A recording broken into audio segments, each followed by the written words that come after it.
Hayes got the green light. He swings and torches one to dead center field. Swung on line to left center field. That's a base hit. 2 runs will score. Ground ball up the box. Tucker dives, spins around from his knees. What a play by Cole Tucker. The 2-0 grounded down the third base side. Diving stop by Hayes. Gets to his feet, throws across. He got him. He delivers. Breaking ball right down the middle. Strike 3 called. Swung on and missed. He struck him out. Swung on, ground ball, base hit right field. This game is over, and the Indians win again.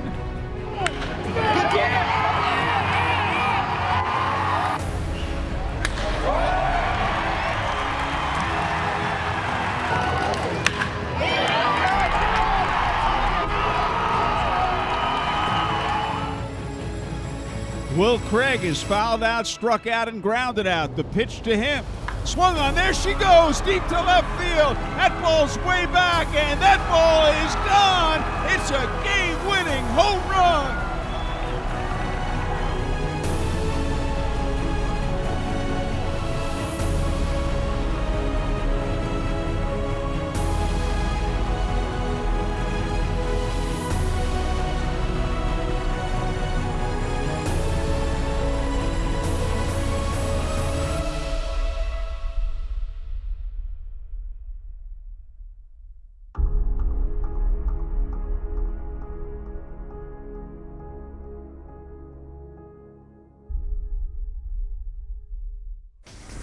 The Pacific Coast League champion Memphis Redbirds quickly fell behind 2-0 in the best-of-5 AAA World Series, scoring just 5 runs in their 2 defeats.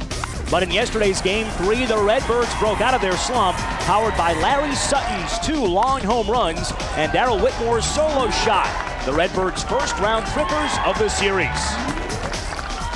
And for the first time in the series, the Indianapolis Indians showed some shoddy defense, helping Memphis score an 11-4 victory. Tonight, the Redbirds face another must-win situation as they try to even the series at 2 wins apiece. Next.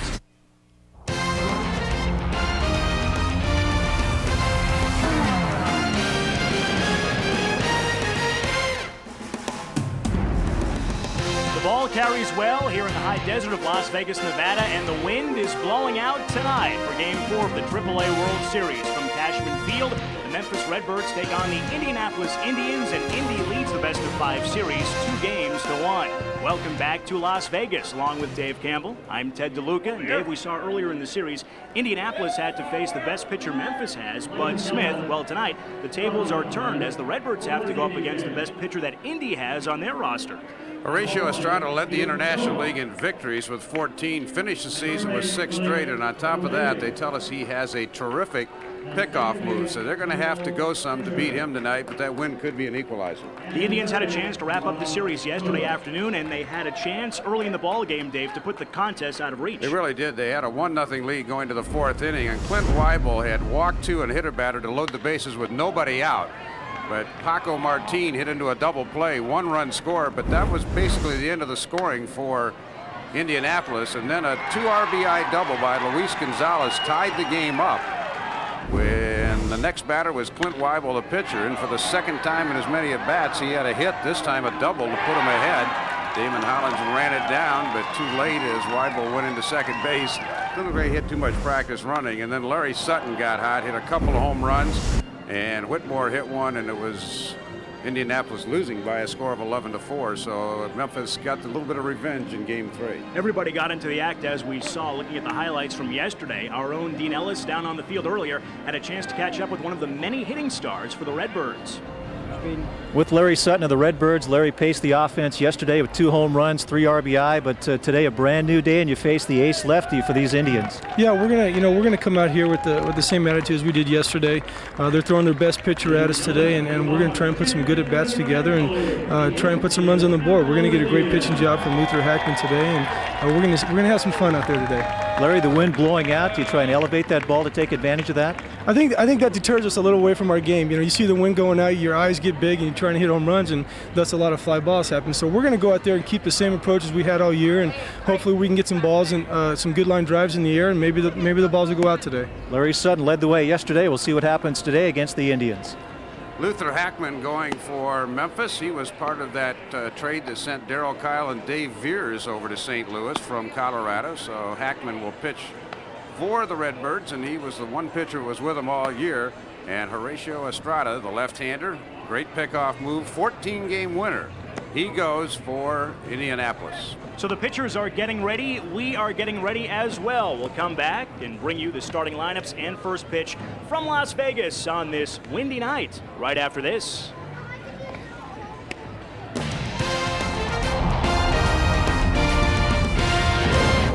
ESPN2's presentation of the AAA World Series is brought to you by Honest Design, timeless character, simple elegance, and functionality in form and material. Maurice Lacroix Swiss watches, tomorrow's classics. By Fram, who asked, when was the last time you changed your air filter? And by Las Vegas, the freedom to do what you want, when you want.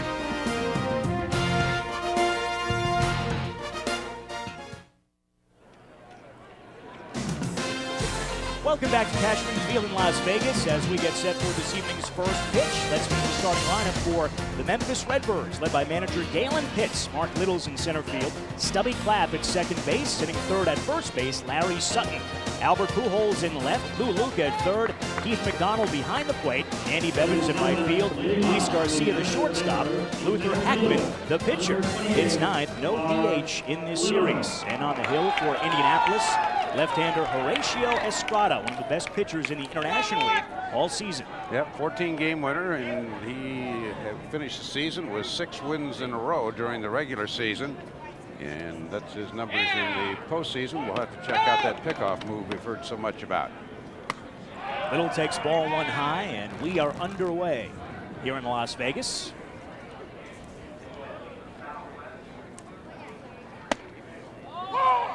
Count even 1-1 to Little.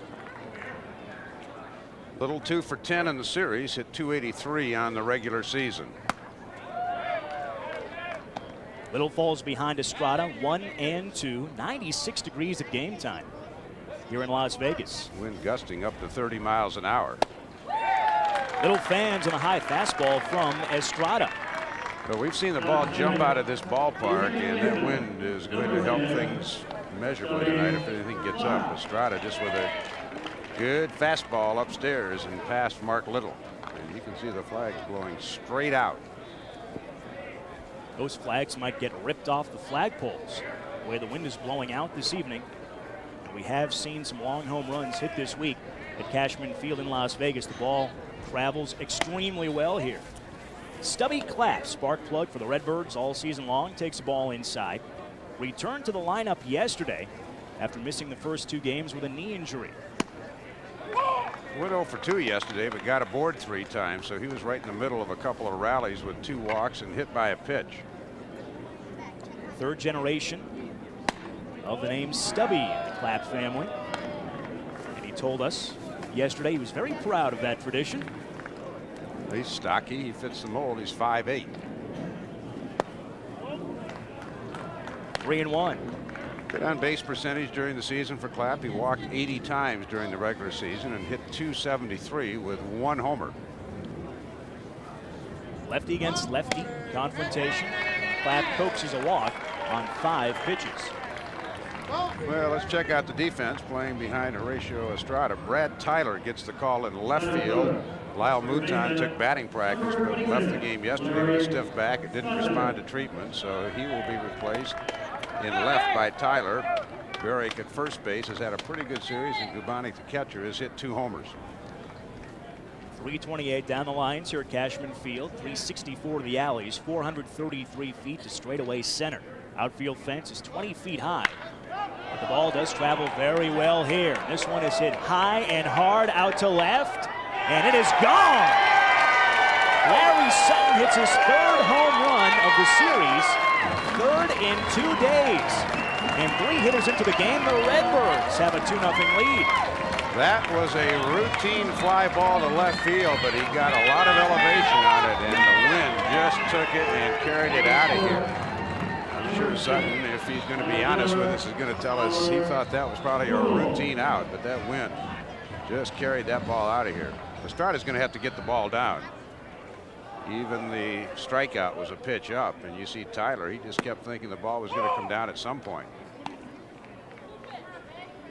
Albert Pujols, just 20 years old.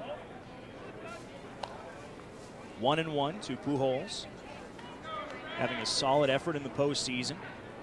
Minor league position player of the year in the St. Louis Cardinals organization.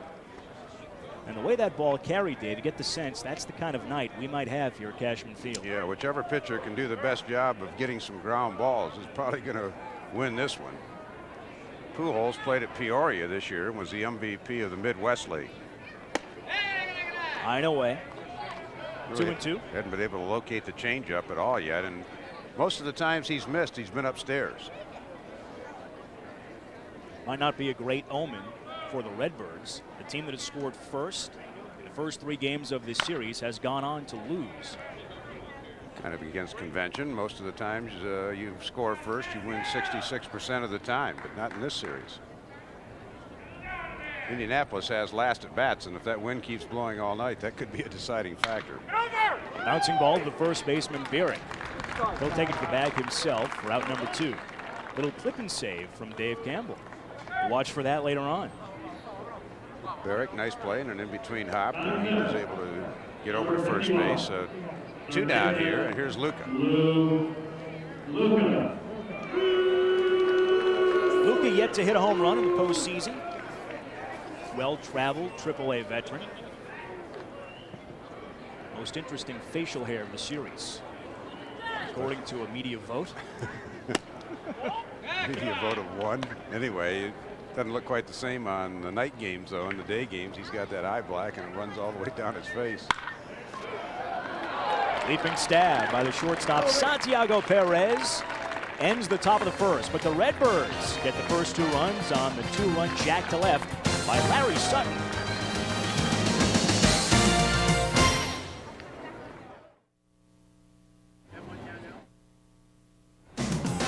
The Redbirds have a 2-0 lead before the Indians bat for the first time. Steve Smith lines up his Indians this way. Santiago Perez, the shortstop, leads off.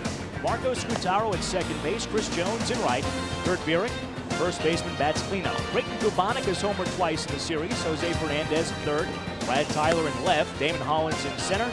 Horacio Estrada, the pitcher, batting 9. No DH in the series between 2 AAA affiliates of National League clubs, and Luther Hackman gets the start for Memphis. Hackman came over in a trade from the Colorado Rockies in the offseason. Darryl Kyle and Dave Veers coming along with him. Jose Jimenez was the main player going over to the Rockies.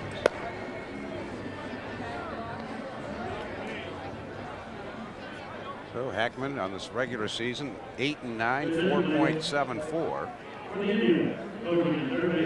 Run down on him. A couple of seconds from his pitching coach, Bill Campbell. But first, Santiago Perez steps in to lead off the bottom half of the first inning. Perez has played some outstanding defense at short for Indianapolis' first 3 games of this series. He hasn't won a most valuable player in a game yet, but to me, if Indianapolis won today and he had a good game here, he'd get my vote. He's been very solid defensively, a couple of home runs, and has played well. Switch hitter. He's homered twice from the left side in this series. Much better hitter from this side. He hit .288 batting left-handed this year, only .220 from the right side. Great leadoff man in the postseason for the Indians. Whacks the first pitch into shallow left center for a base hit. So on an 0-1 count, Perez smacks that single to left center. Take a look at the defense for the Memphis Redbirds. Pretty much the same way they've played all games, except in right field. They've alternated Darrell Whitmore and Andy Bevins. Keith McDonald starting his 3rd game behind the plate. Rick Wilkins started game 1. Second baseman Marco Scutaro.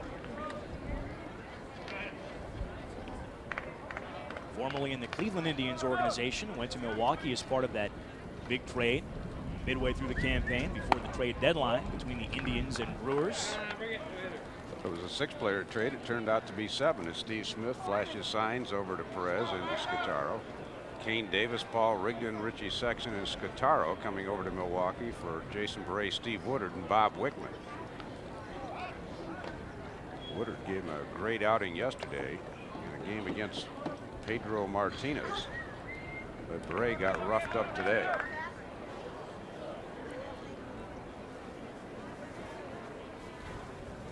Perez measuring his lead, draws another throw.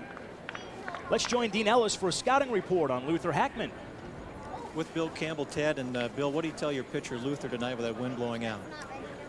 Try to get your sinker going, that's for sure. You try to keep the ball down. You're going to concentrate down as much as you can, because anything up in the air right now, we saw the way Sutton's ball flew out of here. Ted, the hitters, they're smiling tonight here in the dugout. And catcher Keith McDonald smiling as well after Santiago Perez is caught stealing. Looked like he got a pretty good jump, but good throw by McDonald. Nails Perez at second. Well, McDonald came out and threw a strike. It was a steal all the way. You can see with Scutaro and Perez out by a pretty wide margin. Hackman pretty close to the plate. He had a decent jump, but McDonald just shot him down.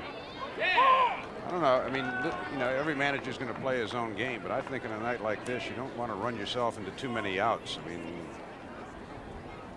get a lot of runs just by letting your hitters do some work here.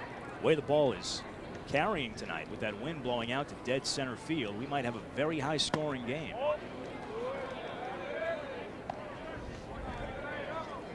Perez hanging his head a bit after getting caught stealing.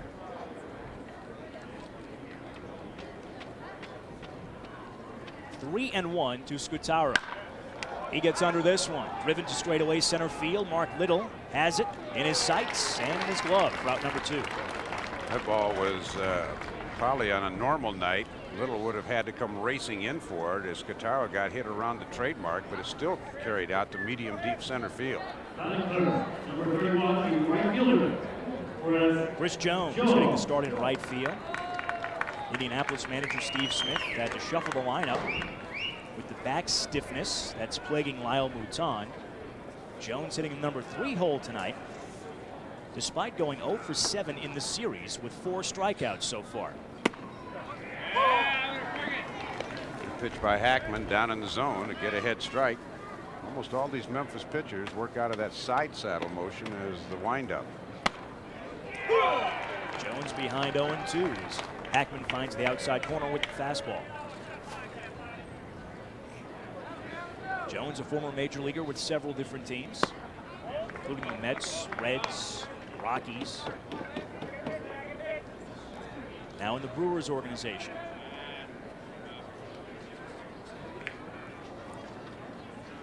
Jones fans.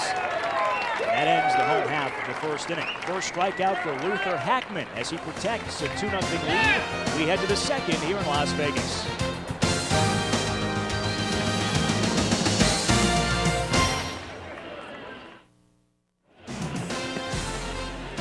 The MGM Grand Resort in Las Vegas host hotel for the AAA World Series. Memphis leads 2-0 as we head to the second must-win situation for the Redbirds. And if they go on to win tonight, we will have a Game 5 tomorrow night here on ESPN2 at 11 Eastern, 8 Pacific. The Indians and the Redbirds will battle it out in a winner-take-all situation if we have a Game 5 on Friday night. Game 5 if necessary here on ESPN2. For more information, log on to ESPN.com. Keith McDonald came up with the St. Louis Cardinals earlier this season, leads off the second. McDonald back from a bout of strep throat. I found out something kind of interesting before the game. McDonald may have hit home runs in his first 2 at-bats with the Cardinals, the first National Leaguer to ever do it. But the bat he used belongs to pitcher Rick Heiserman, so Heiserman's bat's in the Hall of Fame.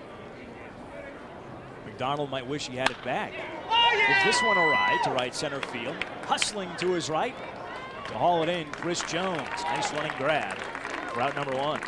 Chris thought that ball was going to be in, and all of a sudden, at the last second, with that extra carry, he had to jump. He was kind of taking an angle, cutting across, and coming in, and still carried out.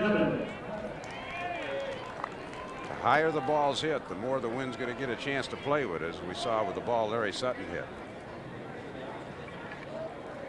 Andy Bevins getting the start in right field. Scuffling a bit in postseason play. Take strike one from Estrada. I remember playing a game in college in Wisconsin, trying to play for the Big Ten championship. The wind was blowing even harder than this. One time I hit a pop-up to shortstop and threw my bat down, and the ball went out of the ballpark. That's how much the wind can affect it. Nice play by Perez in the hole as he continues to sparkle defensively. He has been stellar in the field. Goes to the backhand side, sets and releases. Good strong throw to first base.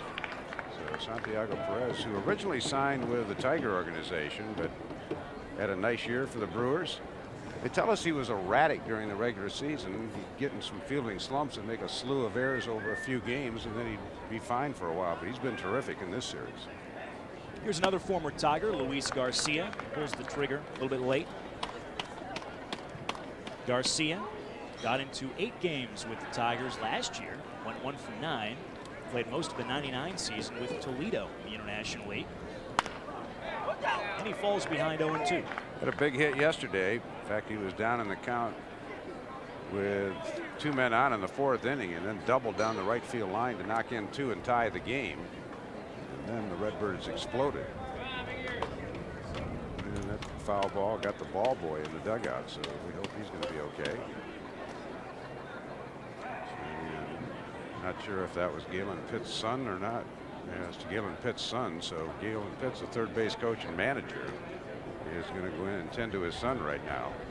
Get coaching changes. Boots Day runs over to third, but right now they're concerned about Travis Pitt, the son of manager Galen Pitt. So Day moves over to coach third. He had been coaching at first, and Steve Beezer, utility man, used as a pinch hitter earlier in this series, comes off the bench to coach first, and we certainly hope that Galen Pitt's son is okay.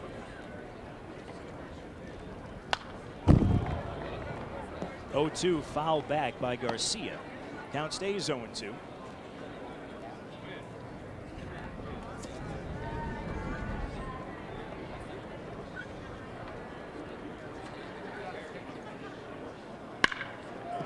Lifted to right. Again, Jones moving to his right, makes a leaping grab. That ball took off on him at the last moment, but he hauls it in. And Horatio Estrada sets down the Redbirds. 1-2-3 in the top of the second. We'll head to the home half here at Cashman Field in Las Vegas. The Redbirds have the early jump. It's 2-0.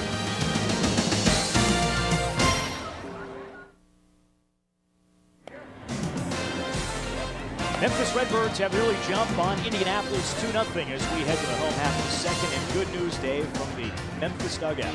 Yeah, Travis seems to be fine. So the ball hit the dugout wall and ricocheted back and hit him in the head. And obviously Galen Pitt's manager and everybody concerned, but he appears to be fine, and that's certainly good news. Looks like he's okay.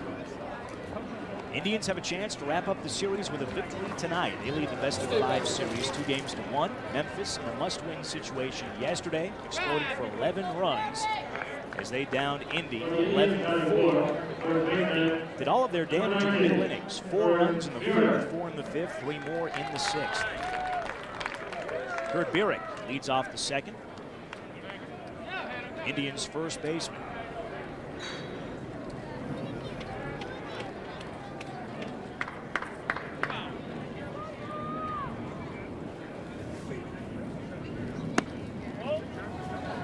Takes ball inside. Let's rejoin Dean Ellis with some information from field level. Dean.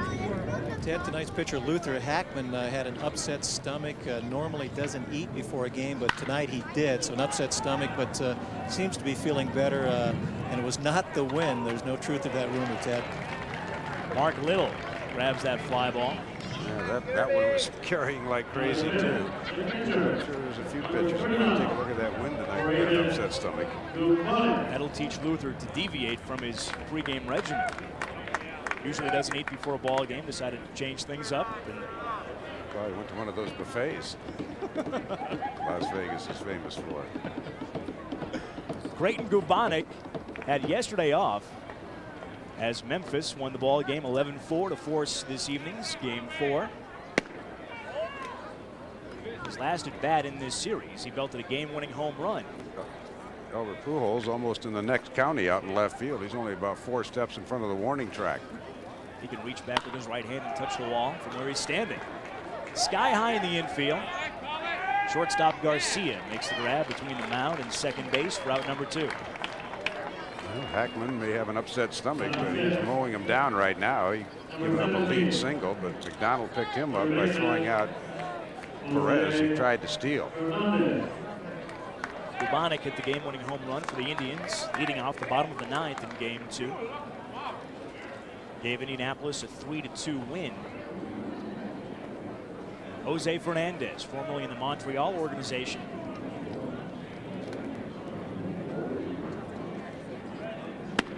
He takes a strike at the knees from Luther Hackman. Fernandez only 1 for 8 in the series, has only hit a double. He struck out 4 times.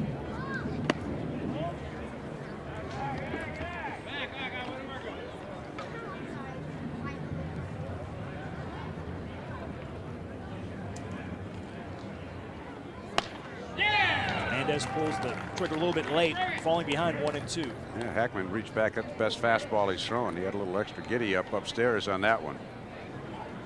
So Luther Hackman pitching well in the early going here for Memphis. The key tonight here at Cashman Field, keep the ball down. Wind is blowing out to center field at a good clip. Just missed 2-2. Well, we saw Indianapolis, we talked about it at the top of the telecast, beat the ace of the Memphis team, Bud Smith, on Monday. Now Memphis trying to beat the ace of Indianapolis and the leading winner in the International League, Horatio Estrada, tonight. And they have a 2-0 lead. Fernandez lays off the slider, forcing a full count. Just missed. Fernandez walks. First walk allowed by Luther Hackman. Well, if you're going to miss downstairs today, and that's exactly what Hackman did. Originally chosen by the Rockies in the 6th round of the June '94 free agent draft, Luther Hackman, 6'4", 195 pounds. He'll turn 26 on October 6th. Makes his home in Memphis, Tennessee. Brad Tyler has had a rough go of it in postseason play, hitting below the Mendoza line. Sure, Hackman probably didn't mind leaving altitude. AAA for the Rockies is Colorado Springs. That's at 6,000 feet. Denver, of course, at 5,280. Tyler gives it a ride. Deep left center field. Little takes an angle and he hauls it in just shy of the wall for the out that retires the side. Indians held off the board for the 2nd straight inning by Luther Hackman. We go to the 3rd here in Las Vegas.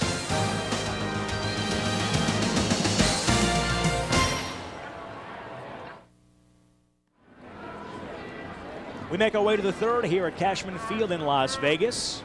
2-1 Redbirds over the Indians. Full day of college football coverage here on ESPN2. Coming up Saturday, first at noon Eastern, 9 Pacific, the Syracuse Orangemen visit East Carolina to meet the Pirates at Dowdy-Ficklen Stadium down in Greenville, North Carolina. Tough road test for the Orange. Then Louisville against 2nd-ranked Florida State, 6 Eastern, 3 Pacific. The night wraps up with Alabama taking on Arkansas at War Memorial Stadium in Little Rock, 9 Eastern, 6 Pacific. That's Saturday on ESPN2, college football triple-header action. For more information, log on to ESPN.com. That's pretty good. Get some of that up here for the old broadcasters. Absolutely. Make that trip up here with the peanuts and Cracker Jack. Looks like you may have a rooting interest in that first game on Saturday. Syracuse, your alma mater. Tough test for the Orangemen. Playing the Pirates at Dowdy-Ficklen Stadium down there in Greenville, North Carolina. Good thing for Syracuse, it's a day game as opposed to a night game. Rowdy atmosphere down there. 2-1 to the pitcher, Luther Hackman.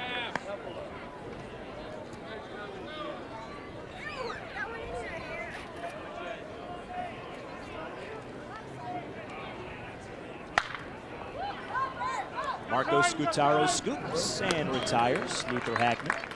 6 in a row set down by Horatio Estrada, and he has calmed down, Dave, since giving up that home run to Larry Sutton. Yeah, getting it down, too. Take a look at the umpires working series.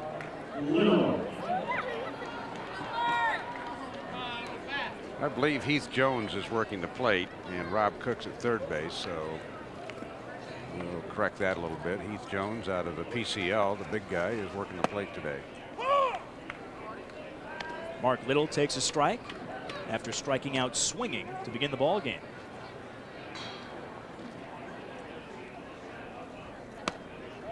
Estrada just misses the outside corner with the breaking ball, 1-1.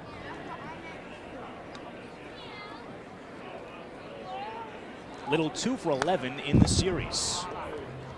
Well, Estrada's starting to get into a pretty good rhythm now. He was up, but he had a little extra on that fastball.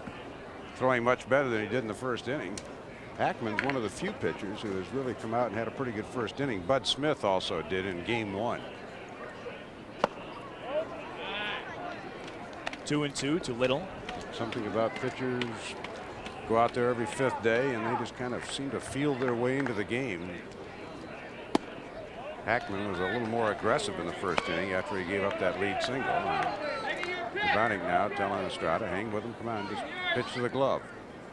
We saw a good pitcher's duel in game 2 of the series on Tuesday. Little skies it to right. Chris Jones there now is to shift direction as the wind takes it away from him, but he pulls it in for out number 2. There we go. We got Heath Jones behind the plate. Willie Rodriguez, should we go to game 5, he'll be back behind the plate. He's out of the International League. Joel Fincher of the PCL and Rob Cook. Umpires have had a nice series. They've done a good job. In game 2 of the series, Memphis threw right-hander Jason Carnuth, and Indy came with lefty Rafael Roque, and both pitchers pitched extremely well that night in that pitcher's duel.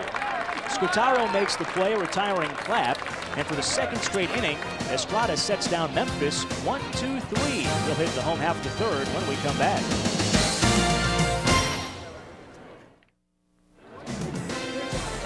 Redbirds have the early jump on the Indians, 2-zip. Larry Sutton, a 2-run home run, top of the 1st. Now, if the Redbirds hold on to win, we'll have a game 5 for you tomorrow night from Cashman Field. It will be at 11:30 Eastern, 8:30 Pacific here on ESPN2. The Indians and Redbirds will settle the score once and for all on Friday night. That's if Memphis wins tonight to force a game 5. For more information, log on to ESPN.com. One of the things that Luther Hackman has really done well in the first 2 innings is to keep the ball in the middle of the diamond. Figures if you're going to beat him, you got to hit it over the 433 sign. Center fielder Mark Little has 3 putouts, and everything that's been hit has been up the middle. He hasn't left anything inside to pull because, especially to the left field tonight, the ball is going to carry like crazy, anything in the air. See his numbers on the regular season. He was the one pitcher that was with Memphis from the start of the season all the way through. Everybody else in their starting rotation came up from Double-A. Damon Hollins whacks the first pitch high in the air and high into the wind, but it doesn't carry all that well for him as Andy Bevins makes the grab for the first out. Yeah, it really appears that it's going to favor balls definitely hit straightaway center and then down the left field side, as we saw Sutton's ball go out. Right field, all it seems to be doing is drifting it from the line out towards center field. I'm sure it's going to carry some too, but again, Hackman keeping the ball in the big part of the ballpark. He's not leaving anything inside. They're talking about wind gusts up to 35 miles an hour today here in Las Vegas. Pitcher Horatio Estrada takes a ball low. They keep talking about gusts, but since this afternoon, it's been a very steady wind, 25 to 30 miles an hour. First time we've seen clouds all week here in Las Vegas. Some high, thin clouds this evening as the sun sets. It's really cooling down all the way down to 96 at game time. Wear the long pants today. Yeah, well, shorts were all at the cleaners. Estrada walking up as if to bunt, takes ball 3 low, and that was a dead giveaway, but Hackman missed, so it's 3-0 to the Indy pitcher. We'll do one of those great analyst things and predict Estrada's going to take a pitch here. You earn every penny, Sue. What does he do here at 3-1? That'd make him take again. Hitters count. He takes it, full count. Yeah, make him throw 3 strikes. You know you're going to get another fastball if you can see if he can hack at one here if Hackman's in the zone. I'm taking you out with me tonight after the game. Estrada, the pitcher, draws the walk. Second one allowed by Hackman. You're feeling it tonight, I can tell. Yeah, I'm hot. Here's Santiago Perez. Had a nice series, 5 for 10, 2 homers, played flawless defense. I think he's been the most valuable player for Indianapolis. Larry Sutton has moved to the head of the pack with the Memphis Redbirds with 3 homers in the last 2 days. Double play ball. Clap onto Garcia. Throws wide of first. Perez hustling down the line, which made it a close play, so it's a fielder's choice. Perez is on, 2 down. You can see a little bit of the effects of the knee problem with Stubby Clapp there. He let the ball come to him instead of charging and got it to Garcia. Garcia's throw pulled Sutton off the bag, otherwise it would have been bang bang. See Estrada getting out of the way, and that might have caused a little problem for Garcia. I think he was expecting a slide, and then all of a sudden he saw the pitcher peeling off there. Perez at first runs better than the pitcher, Estrada. He was caught stealing in the home half of the first. Good throw by catcher Keith McDonald. Scutaro flew out to center field his first trip, and Perez draws another throw.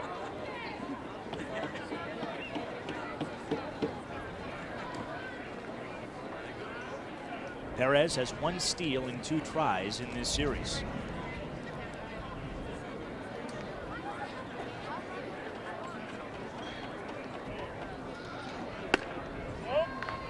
Scutaro takes. Key player for the Buffalo Bisons, AAA affiliate of the Cleveland Indians this season. Played some second base, played some short. Buffalo right in the thick of the playoff hunt in the International League all season long. And tough blow for them when they lost Scutaro to the Brewers organization. I was talking to Joel Skinner, the manager of Buffalo. He came up with Cleveland after Buffalo's season was finished, and you know, he said Scutaro really did a good job for him. So they lost him just prior to the playoffs. Like Jim Bruschi, the veteran reliever over in the Indianapolis dugout, saw him in Game 1. Hackman appeared in 5 ball games with the Colorado Rockies last season. Made 3 starts. Went 1-2. A 10.70 ERA. Pretty good move to first. Perez gets back safely. I'm guessing a couple of those starts might have been at home then. In 16 innings, he allowed 26 hits, 19 runs, all earned. Scutaro keeps looking down at Steve Smith like CIA is giving signals or something. Get in there and hit, Marcos. Drive in the run. Perez back safely again. Once you got a strike on you, I mean, even with Perez getting thrown out by so much the first time, even if he's running, if it's a pitch you like, try to hit a gapper to right or left center and score the run. That wind continues to whip out to straightaway center field.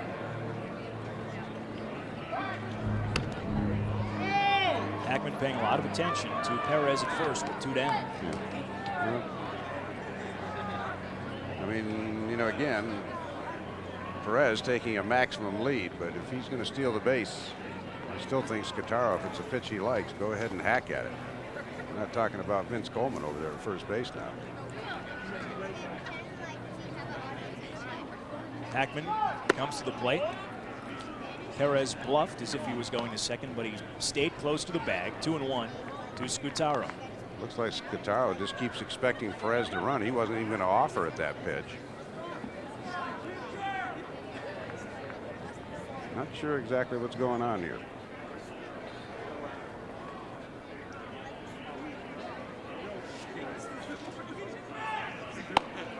High and tight. Fastball missing upstairs. 3-1. That time Hackman very quick to the plate, but so quick that he never really allowed his arm to catch up with his body, and that's why he left it up high in the zone. Sometimes pitchers with that slide step, they never allow their arm to get down through it, so they leave the ball up. He's worried about the steal, but now the hitter's got 3-1 on him. Good pitch on the outside corner. thrown by Hackman. Runs the count full. Going to go out on a limb again? What do you think? I think Perez is going to run here. Think he might take off? Yeah, 3 and 2, 2 outs. I think he just might leave from first base. Hey, you got to have a little fun, folks. Oh, sure. Perez will take off on the pitch. There he goes. Payoff pitch, bounce foul. And we'll do it again. Perez will have to head back. He'll take off on the next pitch. Scutaro had a pretty good hack at that ball. Turned on it. Well, Santiago Perez back to first base, and Scutaro see if he can hit a gapper here and Indianapolis get on the board. Sutton playing behind Perez, obviously, with the count full and 2 down. Hackman misses low with ball 4. Third walk Hackman is allowed in his 2 2/3 innings. Second walk this inning. You know, I think the case right there being a little too concerned about a base runner. And now Chris Jones, who has punched out 5 times out of 8, and in the strikeout back in the first inning, you could really see his head flying off the ball. So he's in a little mechanical funk there, and he's just got to go up there and try to see the ball and hit it back through the middle. Right now, he's trying to hit the ball to the next county, but his head's flying off. He does have good power, so if he gets a hold of one, look out. He gets a hold of this one. It will die, though, just shy of the warning track. Albert Pujols hauls it in. Jones just missed a 3-run homer. Luther Hackman has shut down the Indians through 3. We head to the 4th here in Las Vegas.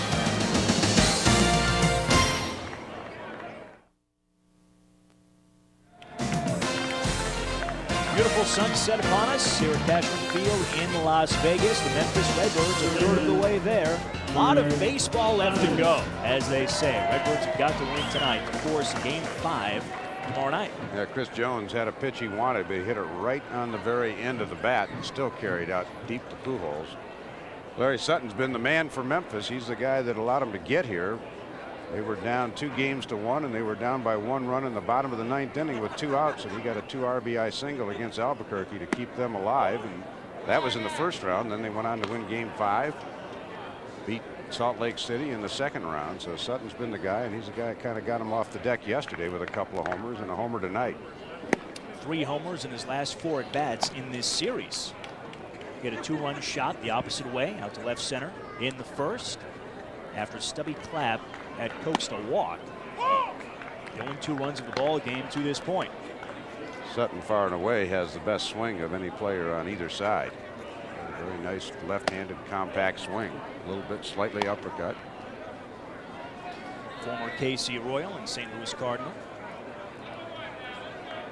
Knows the show me state from top to bottom.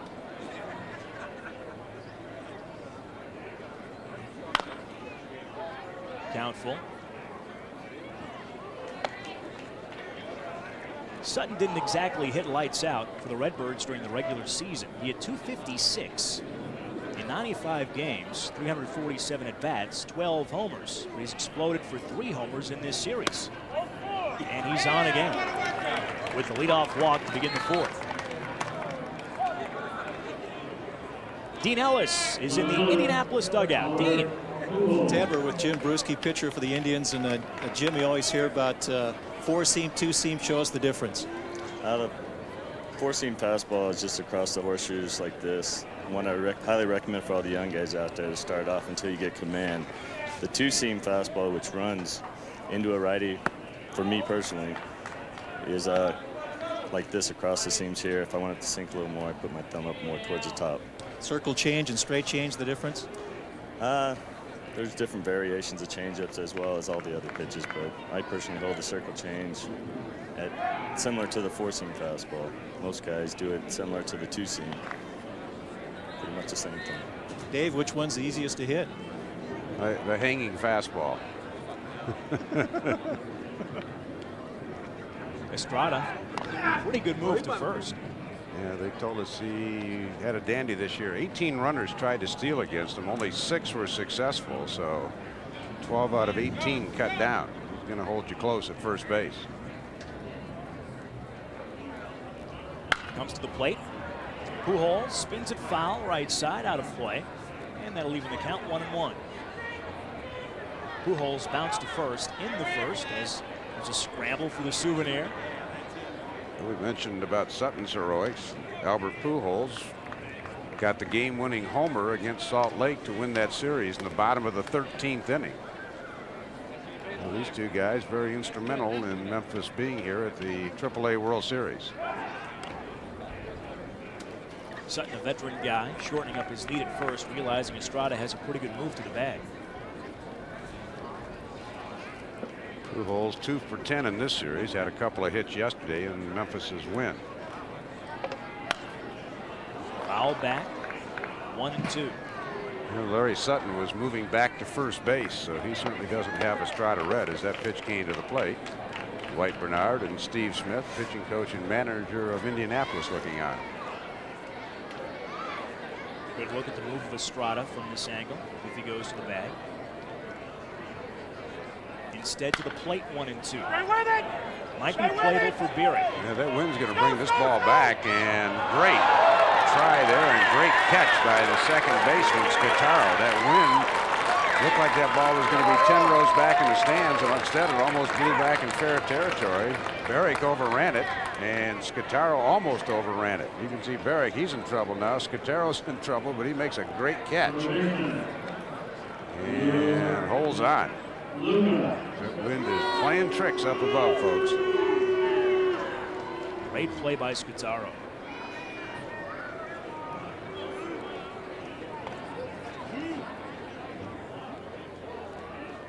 Lou Luca, the hitter. Cue shot foul at the third base line. Didn't miss by much. Strike one.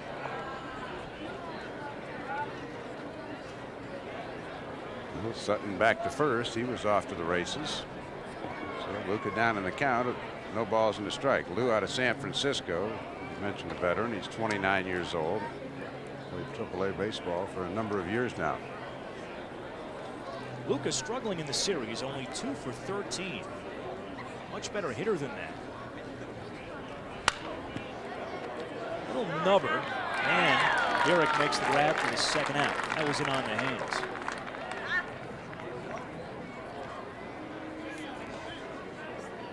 So Luca, who does a lot of wiggling with the hands, didn't get the bat in position to hit that time as he got sawed off. So Lou back to the dugout. And McDonald steps in. Good job by Estrada to bust him inside. Sutton at first. He began the inning with a walk. That snapped a string of 8 Redbirds in a row, set down by Estrada. McDonald skied out to right, opening the second. Estrada obviously doing a lot better job of locating his pitches. In the first inning, he was up with everything, and Sutton got the home run to left. But for the most part, he's been down in the zone.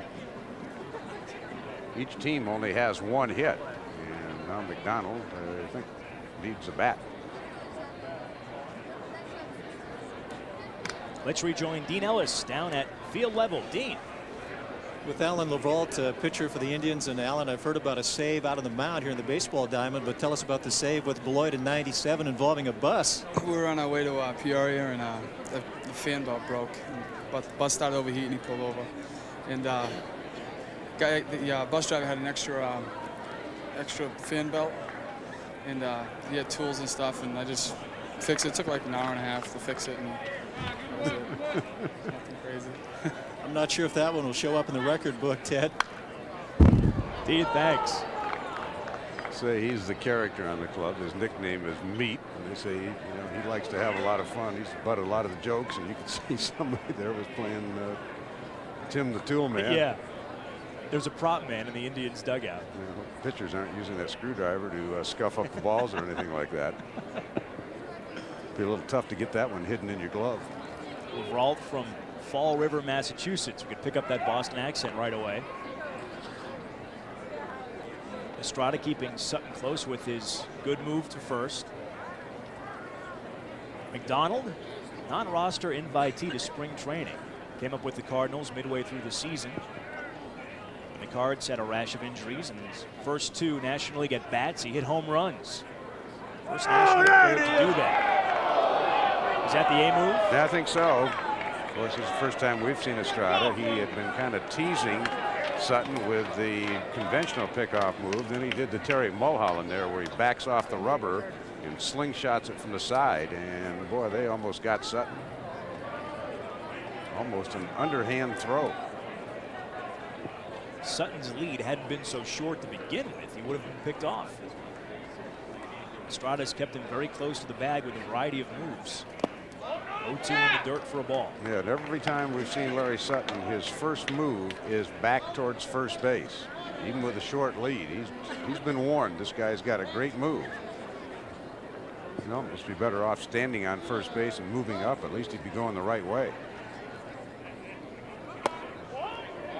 Didn't miss by much.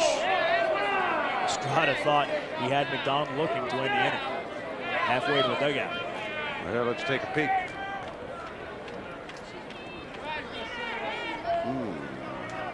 No, it wasn't high and it wasn't low, and it was in the middle of the plate. I think Heath might have missed one there. Probably said it curved around the plate, but it didn't look like it. Good backdoor curve shown by Estrada. Now the 2-2. McDonald lacks it. Drop in for a hit. Hollins fires in as Sutton stops at second. Second hit for the Redbirds. McDonald has his first hit of the game. Donald swinging it back, got a reprieve on kind of a questionable call on the 2-strike count. He took advantage of it and laced a single. So now Estrada's got to go after Andy Bevins. So Estrada, who should be out of the inning, has runners at first and second. With 2 away, Bevins grounded to short his first trip in the second. Hitting right around 200 in postseason play. Andy hit .321 with 25 homers this year for Arkansas in the Texas League, so he's got some pop. Fouls off the first pitch he sees from Estrada. In game 2, Bevins got the start in right field and went 3 for 3, 3 singles and a sacrifice fly. Estrada, not bad pitch count in the 4th inning with 2 down. Almost a 2-to-1 ratio in strikes.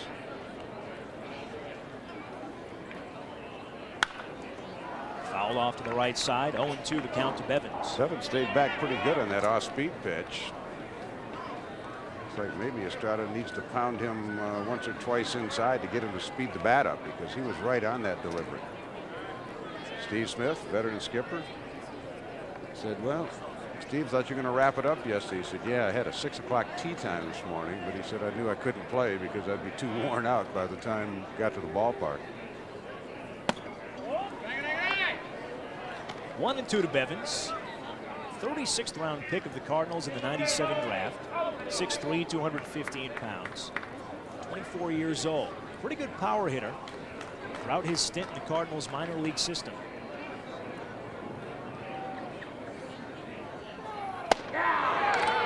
High fastball blows away. Andy Bevins. Estrada had him set up. Redbirds lead the pair as we head to the home half of the 4th. Memphis still on top, 2-zip.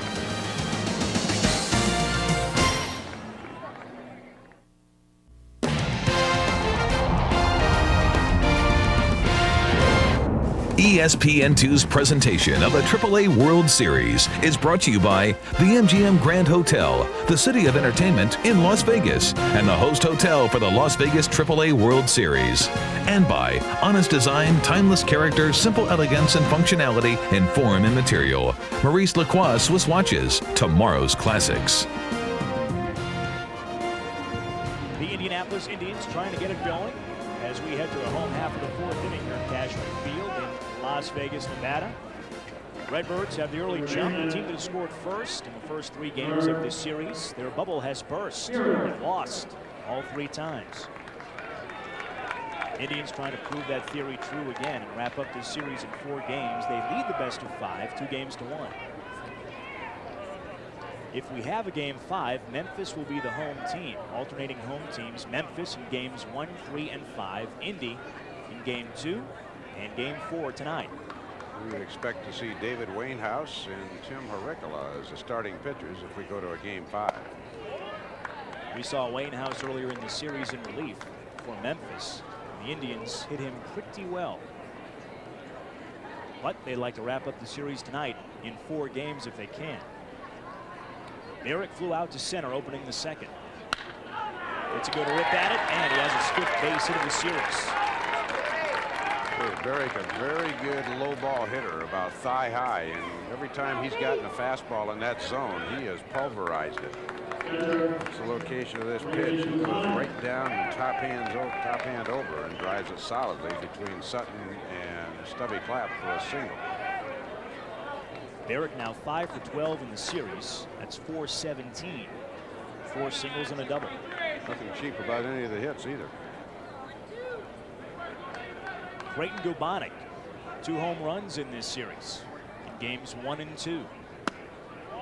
This is where Hackman really has to concentrate on keeping the ball on the outer part of the plate and making Gubonic go the other way or straight away, because if he gets something inner half, Creighton, as we've seen, he has 2 home runs in the series. The porch in left field is pretty inviting.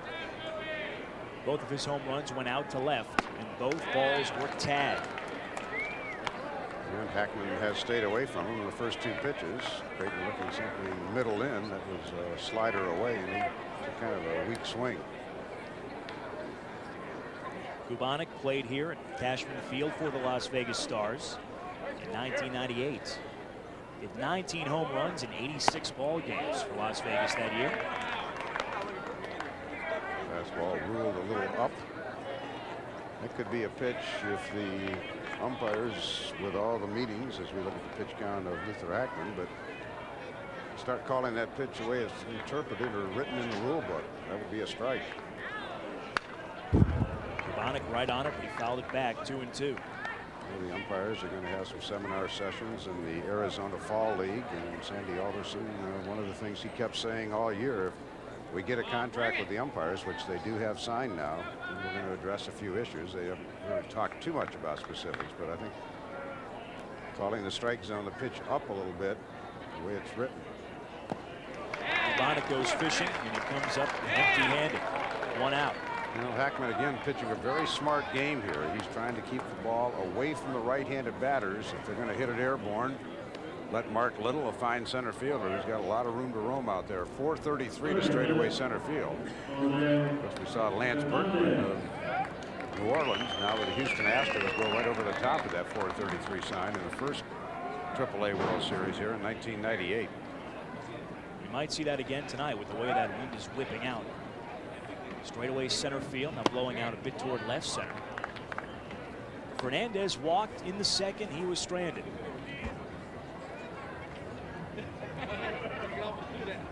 He's having a tough series. 1 for 8. A double his only hit.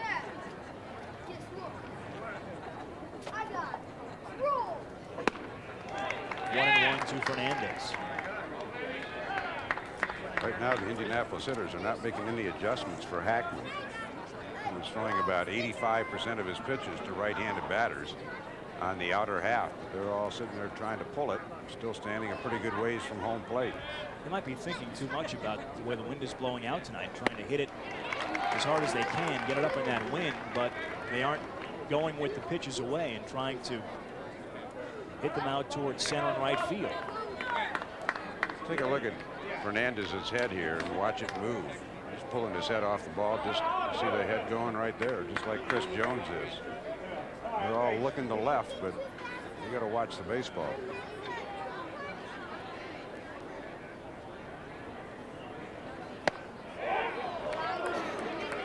That one was close.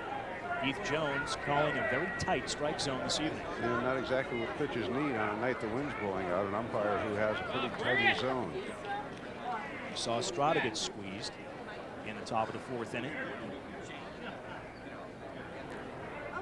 The 2-2. Base hit to center for Fernandez. Now we finally, for the first time, see a hitter make an adjustment. Fernandez, figuring he's going to get something away, stepped into that ball, put his head right down on it, just stroked it to center field. Forgot about hitting a home run to left. Watch how Hernandez makes the adjustment here. That is a good piece of hitting. He had a little pep talk with himself after he got 2 strikes on him. You saw him walking out of the box down the third baseline.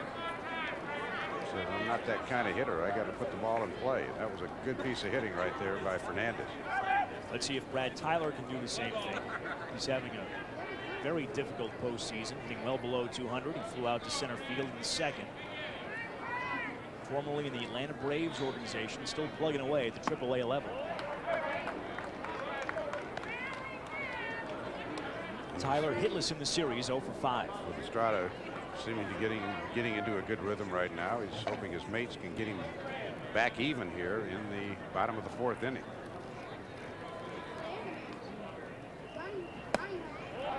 Hackman misses again, trying to escape the jam with 2 men on. 2 on and out. Tyler's got a favorable count here. Let's see if Hackman challenges him with a fastball. Merrick at second, Fernandez at first. 1 away. 3-0 to Tyler. Not close. Went to a 2-seamer. He threw fastball, but tried to keep it down and away. But now he's behind 3-0. Well, Tyler, a minor league veteran.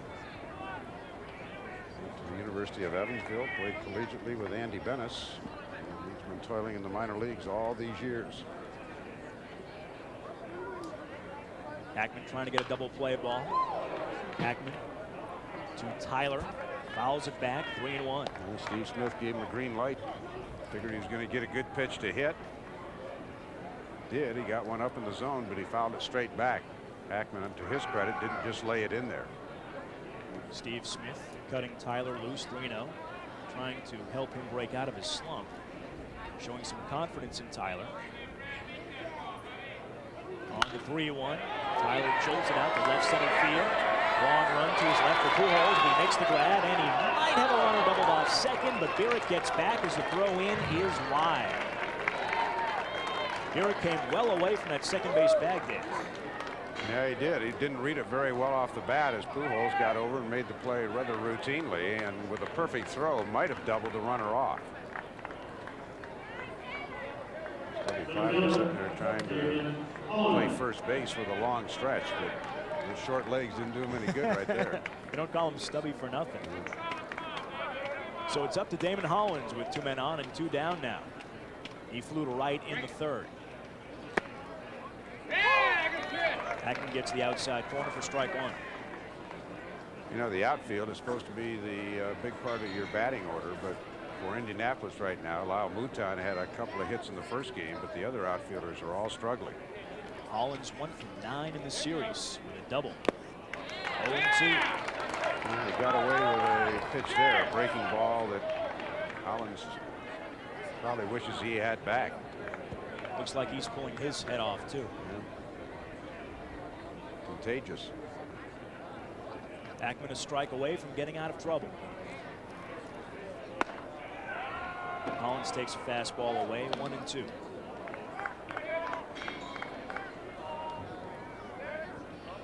Hollins, another Atlanta Braves organization refugee, like Brad Tyler. Count even, 2-2. Now you want to throw a strike here because 3-2 they run, and a guy like Fernandez might be able to score on a long single to the alleys in right or left center.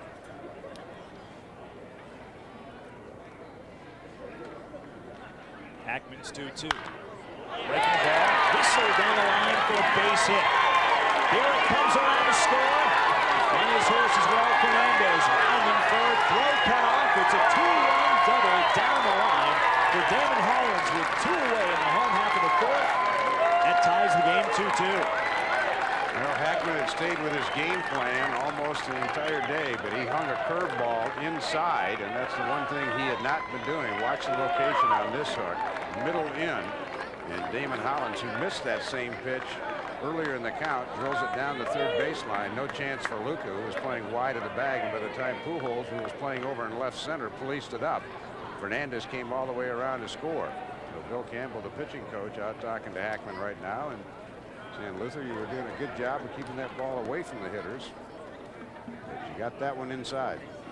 Another 2-out rally in this series. Hollins with 2 strikes against him, 2-2, comes through with the 2-run hit. Let's join Dean Ellis down on the field. Thank you, Ted. With Julia Pitts as her husband is the manager, the third base coach for the Redbirds, Galen Pitts, and Julia, interesting place where you guys met. We met about 16 years ago in the Denver airport. He was with the Louisville Redbirds at that time, and he'd gotten snowed out. I was picking up a friend at the airport, and we met, and here we are. Now his team, the Redbirds, tied with the Indians, Ted. It's a nice story. Yep, and now we know where Travis, who we saw sitting in the dugout, gets the good looks from. We always kid Galen, it certainly wasn't from you, Julia. Mom is a nice-looking woman, and Travis a good-looking kid. Estrada trying to help himself out, pops it up in the infield. Luca in toward the mound, and that's out number 3. But the Indians score a pair with 2 away. We are tied 2-2, heading to the 5th, game 4.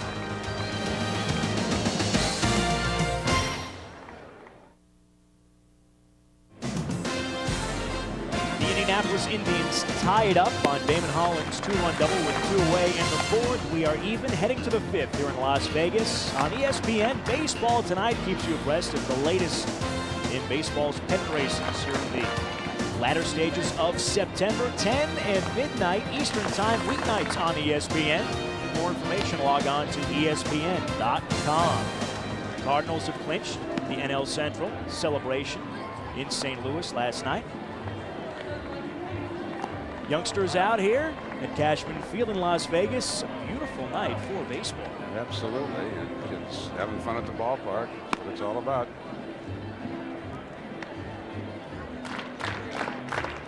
Two tie here in game 4. Memphis must win to force a game 5. It would be tomorrow night here on ESPN2 from Cashman Field in Las Vegas. First year of the AAA World Series. New Orleans won in the best of 5 by winning 3 games to 1. Last year we went all the way to 5 games with Vancouver. Getting the nod over Charlotte. We had 4 very close games in that series, and then the last one was a blowout at Vancouver behind Mark Mulder, and a lot of offense. One big time in game 5. A lot of youngsters here at Cashman Field. This series has been extended to 2001. It will be a best of 3 next year here at Cashman Field over a weekend. Friday, Saturday, Sunday games between the International League and Pacific Coast League champions. Luis Garcia cuts and misses as we start the 5th. Estrada definitely in a much better rhythm now, changing speeds and locating down in the zone better. Garcia 3 for 10 in the series, lined out to right in the 2nd. Down even 1-1. A 2-seamer from Estrada, a tailing fastball. He'll also bust you upstairs with a 4-seamer. Lifted down the line, hooking foul. 1-2 to Garcia. Garcia needs some new lumber as that bat died in vain on a foul ball. He'll go over and get a new bat. That did not sound good coming off the bat. Garcia 1 for 3 with 3 runs batted in, a triple and a sacrifice fly in yesterday's 11-4 Memphis win. They had to win to stay alive, and they did. Yeah, that was the big hit that turned it around for Memphis yesterday. Indianapolis hoping that double by Hollins, which got him even, will allow them to get something going here. But first of all, Estrada's got to shut down Memphis in the top half of the 5th inning.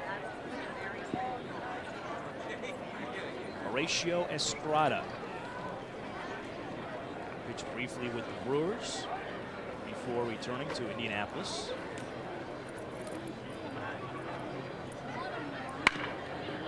Chop to the right side. Scutaro waits on him, and he throws out Garcia. 1 out, top of the 5th. His mate's got him too. He gets the leadoff batter. That's a good start here as Luther Hackman comes up. Take a look at the pitcher comparison so far in this one. Hackman's allowed 2 hits, 3 walks. The walks did not hurt him, but giving up 3 hits in the 4th inning did, including the 2 RBI double by Damon Hollins. Here is Hackman. He takes a fastball for a strike. He bounced to 2nd in the 3rd. No DH in this series. Memphis, the AAA affiliate of the St. Louis Cardinals, and Indianapolis, AAA affiliate of the Milwaukee Brewers. A couple of National League Central teams, so no DH in this best of 5 series. Fouled straight back above us. For the it's a coincidence the game's been played, most of the game's been played at a fairly nice pace. Pitchers, for the most part, just kind of get it and throw it unless they're in a jam. Seam heads will enjoy this fact. The game times have been within 3 minutes of each other. Game 1 went 2:42. Game 2, 2:39. Game 3, 2:40. Anytime you finish up in under 3 hours, doing all right these days. Well, it all begins with the starting pitchers, and almost to a man in this series, they have gotten it and thrown it. We talked to Dwight Bernard. That's something that they really preach over in that Brewer system. You know, throw the ball, we'll just help them out. Hackman punched out as he leaned back out of the way of that delivery. Luther smiling a little bit. We'll see where this pitch is. Keep an eye on Giovanni's glove. He's set up inside. Nice job of framing by Creighton. He moved his left arm over and tried to keep the glove right close to the strike zone. If he turns his glove the other way, there's no way the pitcher's going to get that call. Third strikeout for Estrada. Tagged pretty well to left. Leaping catch made by Brad Tyler. And Horatio Estrada sets Memphis down 1-2-3 in the 5th. On our way to the bottom of the 5th, all tied up in Vegas.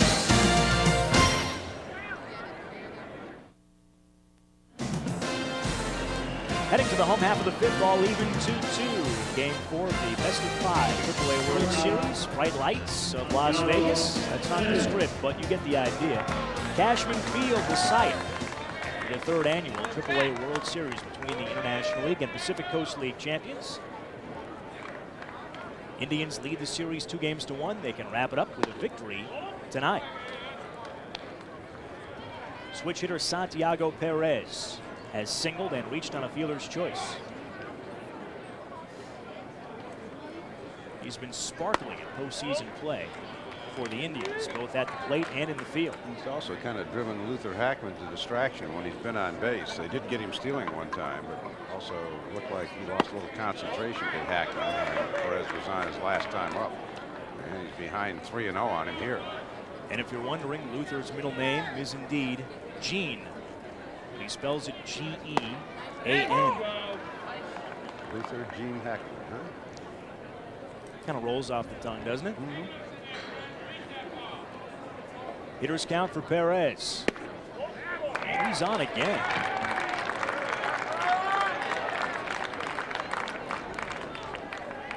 Tough guy to keep off the bases here in postseason play for the Indians. One of their most valuable players in the postseason. Yeah, we saw yesterday how he'll work the count. He's not afraid to hit with 2 strikes on him. Yesterday, he took a 3-0 count, just took a couple of pitches, and then hit a home run on 3-2. So we get the same scene again. Man on first, Perez, and Scutaro at the plate. Last time, Hackman walked him because he really was paying a little too much attention to Perez. Scutaro is also flown out to center. He takes a strike on the outside corner. Perez caught stealing back in the first, got a pretty good jump against Hackman, but Keith McDonald made an excellent throw to Stubby Clapp. Second baseman slapped down the tag. Perez takes his lead. He has hit in 10 games in a row for the Indians after his single back in the first. Steve Smith flashing, Scutaro looking. See if he decides to play a little hit and run here. Maybe we'll wait and see if the count goes to 2-1. Scutaro, a good contact hitter. Perez does take off. McDonald's a good pitch to handle. This time he won't get Perez. Throw skips through, but Mark Little is there to back it up. Perez didn't know where the ball was. And really should have been at third base, but he gets the steal. McDonald's throw a little low. Pretty good jump, looking over the corner of his shoulder. Scutaro taking all the way, and then the throw gets by Stubby Clapp, but for some reason, Perez didn't know where the ball was. See him looking in, knows the ball is taken. Head first slide. Right now, he just doesn't know where the ball is. He finally spots it, but too late to go to third. Now in scoring position with nobody out. Scutaro fouls the bunt attempt back, 2-2.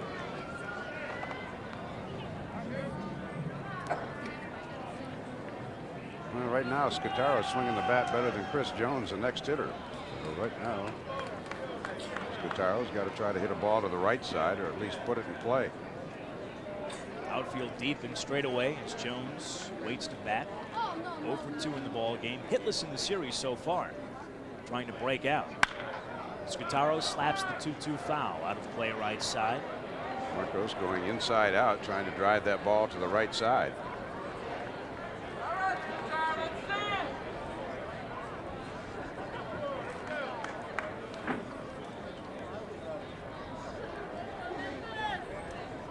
Perez measuring his lead away from second.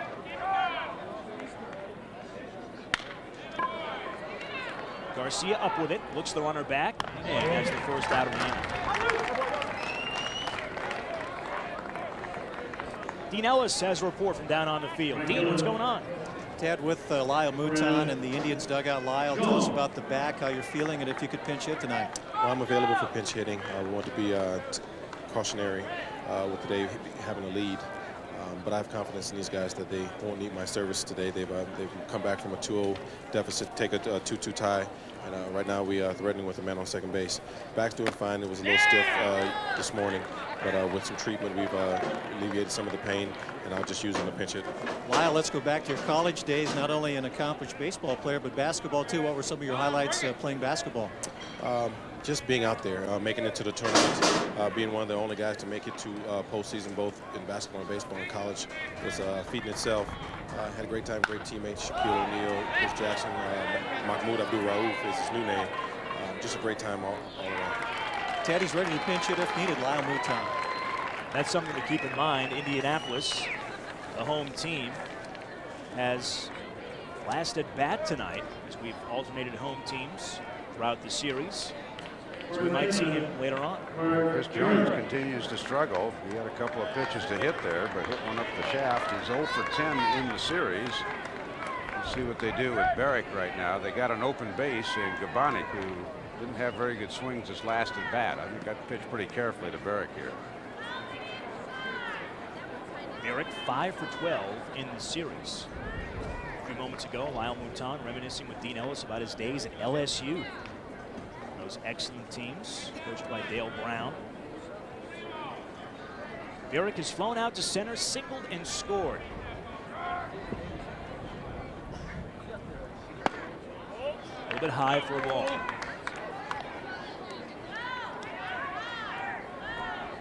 Barrick is showing great ability to hit the low fastball in this series. See if Hackman stays away from that. He checks Perez and bluffs a move. Either middle infielder covering the bag. Perez scampers back.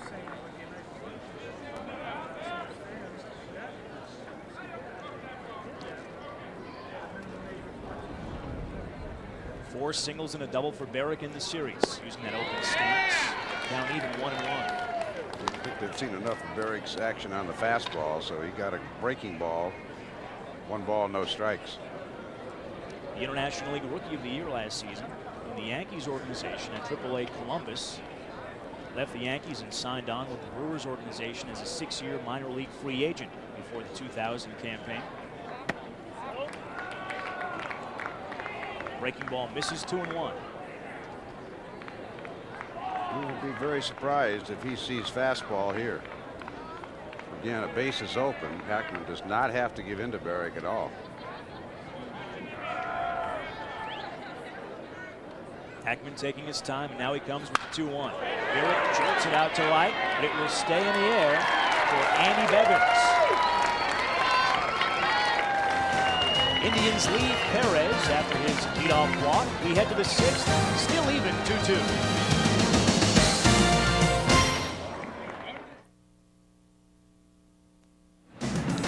2-2 tie as we head to the 6th inning from Las Vegas. And historic, if you joined us late, Larry Sutton, who'd already hit 2 homers earlier in this series, in the 1st inning, got a high fastball for Estrada, drove it over the 364 sign. Stayed that way until the 4th, but Damon Hollins got an inside curveball and whipped it past third base down in the corner, and that brought in 2 runs to tie it. So 2 extra base hits, a homer by Sutton and a double by Hollins, have provided the scoring, and Sutton's going to be leading it off. That'll be the second hitter. Stubby Clapp is going to lead it off here in the 6th inning. Richard Stubby Clapp starts the 6th in this 2-2 ball game. Memphis is left, a couple of runners on. Indy has stranded 5. So they've had a handful of scoring chances go by the boards against Memphis starter Luther Hackman, and there's Indy starter Horatio Estrada. He's out of Venezuela, and he's pitched a very nice ball game up to this point. Not overpowering with the fastball, but he'll cut that 4-seamer loose once in a while, and he's located pretty darn well. Since giving up the home run to Larry Sutton in the 1st, all Estrada has allowed has been a single and a walk. Clapp walked back in the 1st and scored on Sutton's 2-run home run. He grounded out to 2nd in the 3rd. Estrada's got to throw a strike here. He doesn't want to deal with Sutton with a man on.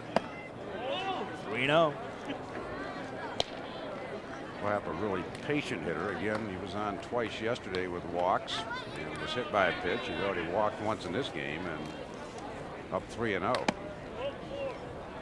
Clapp taking all the way, takes ball 4, so he's on again, walking for the 2nd time. 3rd walk allowed by Estrada. Maybe we'll get a chance to see that move of Estrada again. Remember, Clapp's got the bad knee with that brace on it. He can't afford to get caught off too far. Larry Sutton, 3 home runs in the series, including a 2-run blast out to left in the 1st. Double play ball off the glove of Scutaro. He recovers in time to get Sutton, but that should have been 2 out.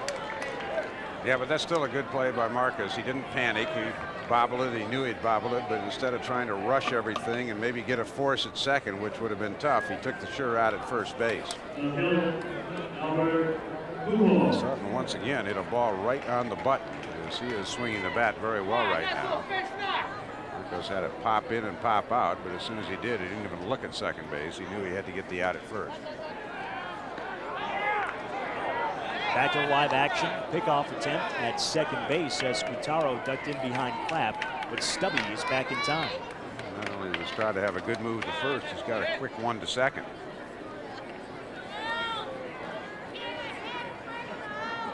Pujols 0 for 2.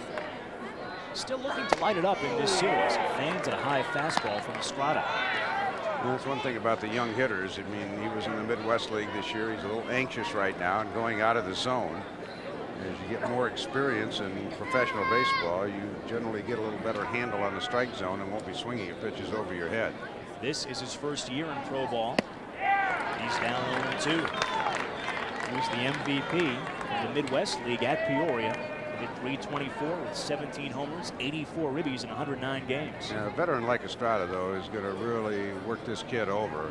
You don't see a lot of guys with good changeups at the Class A level. That is true. He's only 20 years old as Pujols watches a ball go by, 1-2.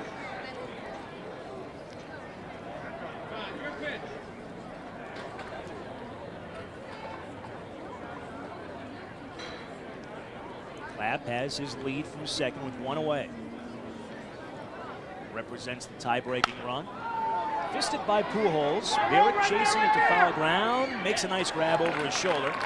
Spins and fires, holding Clapp at 2nd. Good fundamental play by Barrett. Yeah, we talk about guys making adjustments. Barrett made a good adjustment. He had seen that earlier pop, and he had overrun it. And so had Scutaro. But Scutaro made a great play. That time, Barrett had it measured a lot better. Lou Luca popped out, foul to Barrett as well. His last at bat. He's also lined to short. Having a rocky time at the plate in this series. Quick conference on the mound between Gubonic and Estrada. Well, Gumanic's probably talking to Estrada, and I hope what he's saying is, let's go after this guy, Luca, because Bevins, even though Bevins struck out his last time, looked like he had a lot quicker bat than Luca. I don't think you pitch around Luca here to get to Bevins, who is young, but looks like he's got pretty good bat speed. Luca, despite hitting .300 in the postseason for Memphis, only 2 for 14 in this series. A couple of doubles, hitting just .143. Watch how he works the bat with his hands. His hands are constantly moving on the bat. Spinning it foul, right side for strike one. Right after him. Last time up, Luka was able to fist that ball.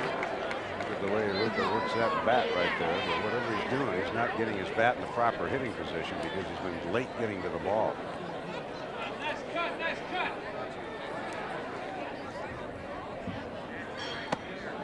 Spinning away from the pitching side. 1-1 to Luka. Might be trying to change his luck at the plate. Usually he has his shirt unbuttoned to about halfway down. And now we can see it sort of flapping as Luka gets loose at the plate with 2 down.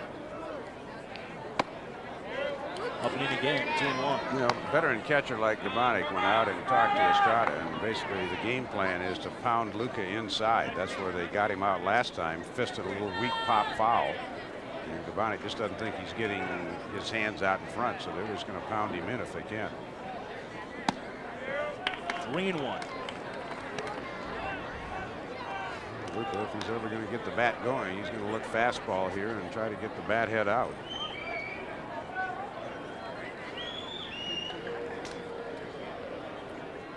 Should get a strike to handle here. 3-1. Fouls off the pitch. Into the Indians dugout on the third base side. Yeah, Estrada went off speed a little bit there with his 2-seamer diving down and away, and Luka was geared up for that 4-seam fastball and was way out in front of him.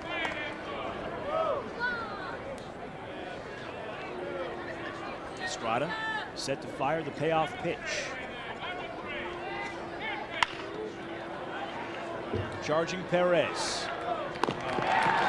Strong throw once again by shortstop Santiago Perez. Retiring Memphis in the 6th. Home half of the 6th when we come back to Las Vegas. Still even 2-2.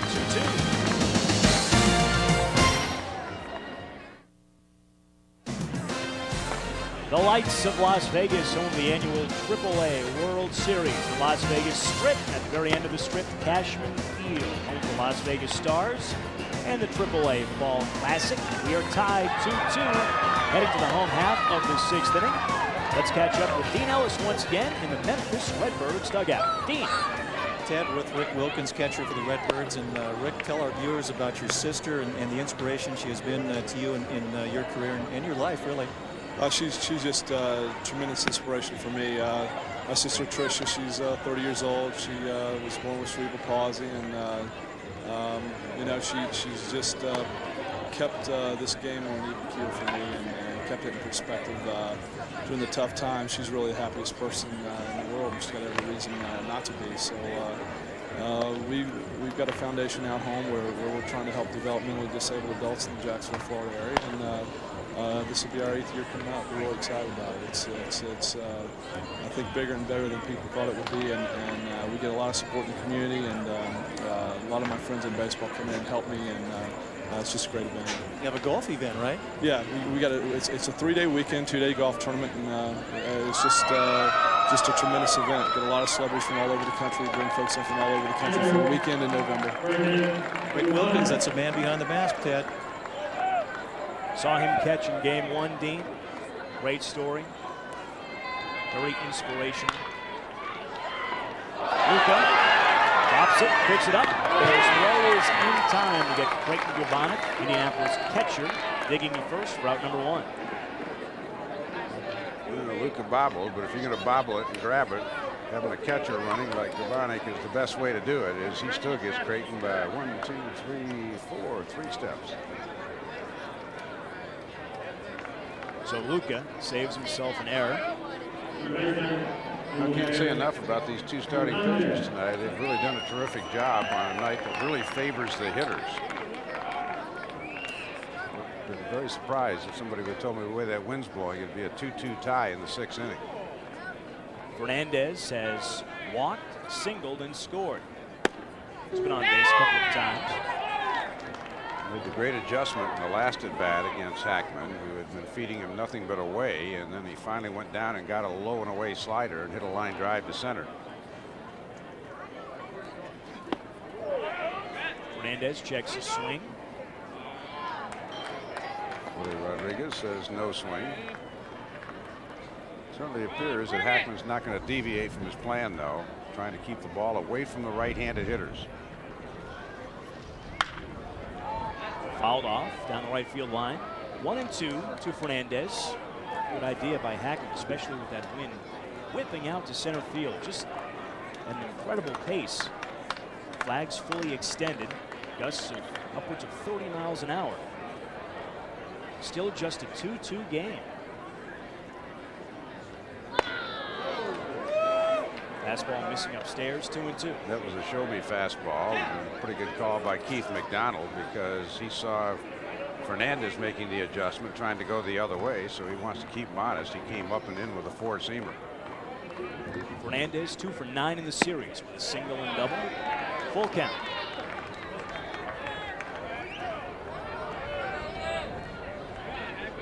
Luther Gene Hackman. Spells Gene G-E-A-N. Payoff pitch, and Fernandez is on. Going out in the 6th.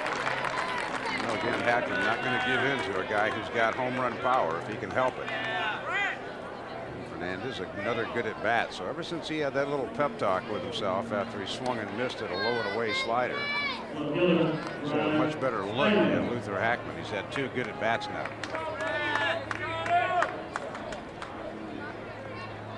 Brad Tyler 0 for 2. Fly ball to center and a fly ball to left. Hackman has walked 5 now in his 5 1/3 innings. Well, surprisingly, none of them have hurt him so far.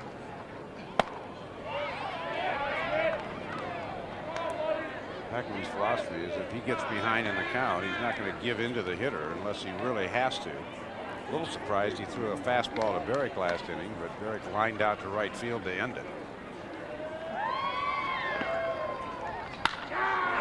Past the first baseman, Sutton down the line. Andy Bubbins chasing into the corner. Fernandez digging around third. Throw comes in, and the throw to third, not in time. Brad Tyler gets his first hit of the series, an RBI triple, making it 3-2 Indianapolis. Well, because of the spaciousness of the outfield here at Cashman Field, especially in the alleys, the outfielders have been bunching in the middle for both teams. And anything down the line, as you see Sutton make a valiant try for this ball, but it's already past him as that ball was ripped by Tyler. Anything down the line has been triples, and Brian Eversgerd, who pitched last night, is starting to warm in the Memphis bullpen. So Hackman, whenever he's gotten hurt in this game, it's because he's left the ball middle in.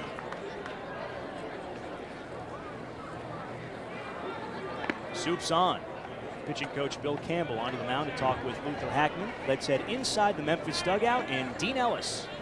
Ted, with Galen Pitts, the manager. Galen, I'm sure just buying some time right now, get that bullpen ready. Yeah, you know, he's got about 85 pitches now, so he's getting a little tired, but you know, he's still throwing good. We just need to score some more runs. You know, we've had a couple chances. Let their guys settle in a little bit, and he's a tough pitcher. You know, his record indicates that he's their best pitcher, and he's pitching that way tonight. Ted, we'll see what happens with Hollins coming to the plate. Damon Hollins stands in. With 2 out in the 4th, Hollins ripped a 2-run double. That tied the game 2-2. Infield in for Memphis. Tyler leads from 3rd with 1 out. If Hollins can get a fly ball up into that wind, even if it stays in the park, it should score Tyler.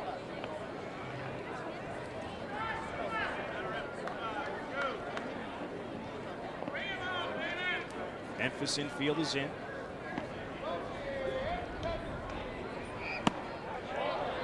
To Damon Hollins. Estrada's on deck, but there is activity in the bullpen for Indianapolis. Left-hander Tom Fordham is down there throwing. Don't know if Steve Smith's trying to put a deke up there so that they'll pitch to Hollins, or if he's actually thinking about pulling Estrada out.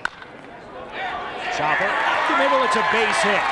Tyler will score on the RBI signal by Damon Hollins. He's knocked in 3 runs in the game, and the Indians take a 2-run edge, 4-2. You know, Hackman got the ground ball he wanted, but it couldn't have been more perfectly placed if Hollins threw it out there.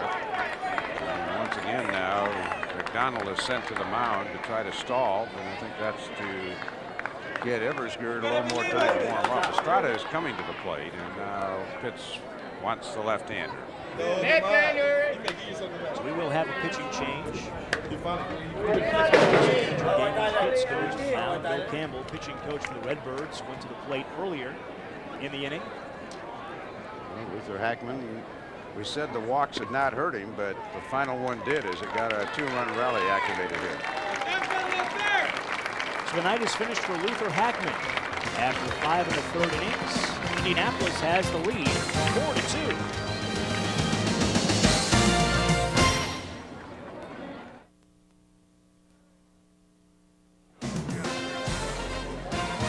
Luther Hackman, Memphis Redbirds starting pitcher, on the bench in the dugout. Well, the 5 walks, the only one that really hurt him was this last one when he walked Fernandez with 1 out. Tyler tripled, Holland singled, and Eversgerd makes his 3rd appearance of the series. Brian told us yesterday this will be his final professional season, as he's going to stay with the Cardinals as a minor league pitching instructor. He gets at least 1 more shot on the mound. Estrada probably to bunt. He squares, takes strike 1. Fastball from Eversgerd. Steve Smith, Indianapolis manager, flashing the signs in the third base coach's box.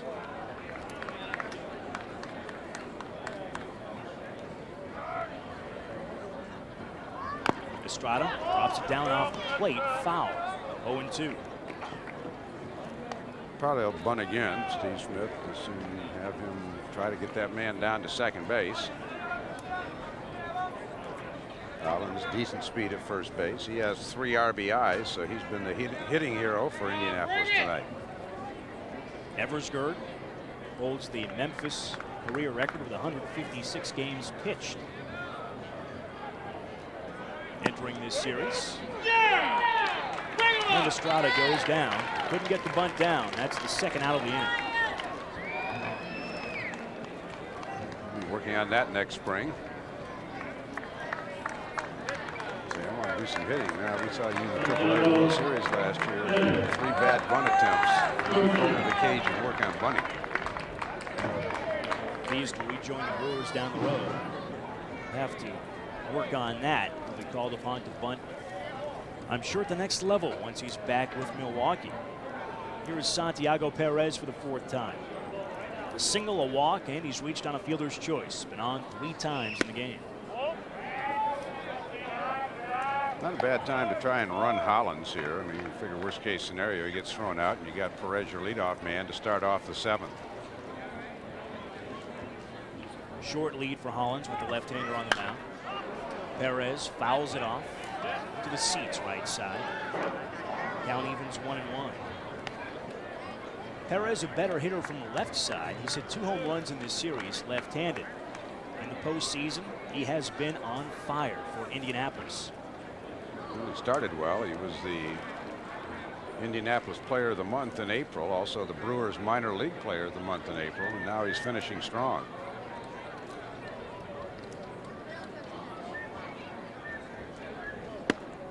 Right on the outside corner, taken by Perez, 1-2.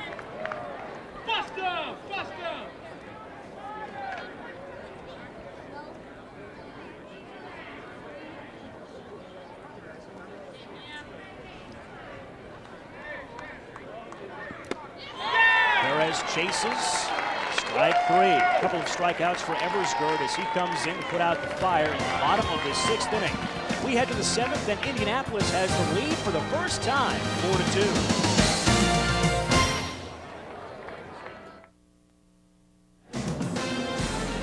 The middle innings kind to the Indianapolis Indians. 2 in the 4th, tie. 2 in the 6th, and take the lead as we head to the 7th, 4-2 Indy. On ESPN2, Baseball Today, every Sunday, only on ESPN2. Rich Eisen, Harold Reynolds, and Buck Martinez provide a fresh look at the big picture, trends, personalities, issues, and of course the pennant races. On ESPN2, it's Baseball Today, noon Eastern, 9 Pacific, Sundays here on The Deuce. For more information, log on to ESPN.com. We go to the 7th, and for the first time, Indianapolis has the lead, 4-2. The Indians have out-hit Memphis 6-2. Left-hander Horatio Estrada trying to close the deal here in Game 4. The Indians lead the best-of-5 series 2-1. McDonald takes ball 1 to start the 7th. McDonald's hit the ball pretty well in this game, lined out to right field, and then had a solid single to center. And he starts off the 7th with a sharp single up the middle. Third hit allowed by Estrada. Said last inning that they were going to go after Luca because Bevins was on deck. It was actually McDonald who's swinging the bat very well. So Demonic went out and said, look, this is the guy we want to get. You got a base open. Don't worry about that. Go after this guy. And good strategy because McDonald is swinging the bat very well. Bevins has bounced to short and struck out swinging. Shortstop hole. It'll get through for another base hit. McDonald holds up at second. Back-to-back singles from Memphis to start the top of the 7th inning.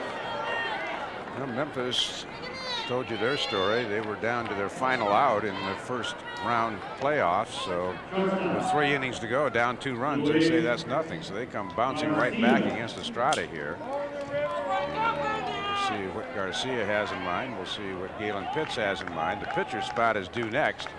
But Eversgerd more than likely wouldn't hit. He would go to a pinch hitter. Garcia hit the ball out to right field hard in the 2nd, lining out. He's also bounced to second. Shortstop hole again. Diving stab by Perez. He goes to second for the force. Great play by Perez. That probably saved the run. You know, Perez just continues to sparkle defensively in this series. He's started a lot of big double plays, and this looked like a base hit ticketed to left field off the back of Garcia. Great sprawling play, up, makes the throw, and they get the force on Bevins at second. Double barrel action right now in the Indianapolis bullpen. Fordham is the left-hander, and Crafton is the right-hander. And the pinch hitter is Pablo Martinez, a switch hitter, and he'll come on to hit for the pitcher Eversgerd. Boy, a huge play by Perez as he keeps the double play in order and saves a run. Also gets a big out. Martinez hit into a critical double play in the 2nd game of the series. Bases loaded and 1 out. A smash, and that time Perez made a great play going to his left. Turned the double play.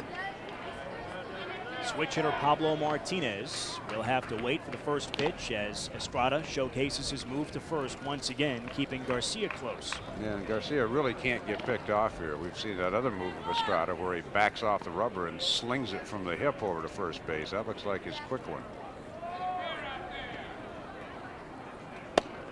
High and tight to Martinez for a ball. Another refugee from the Braves organization, Pablo Martinez.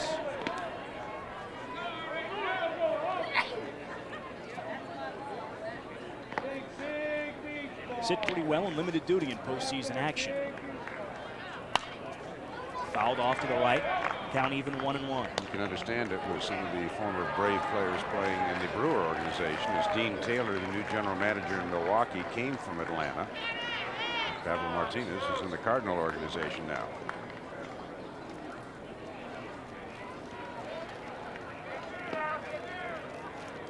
Garcia taking his lead. Estrada with a move. Back standing, Luis Garcia. We've talked about those former Braves now with the Indianapolis Indians. Brad Tyler, Damon Hollins. They've combined to knock in all 4 Indianapolis runs. Tyler an RBI triple. Hollins has driven in 3 runs.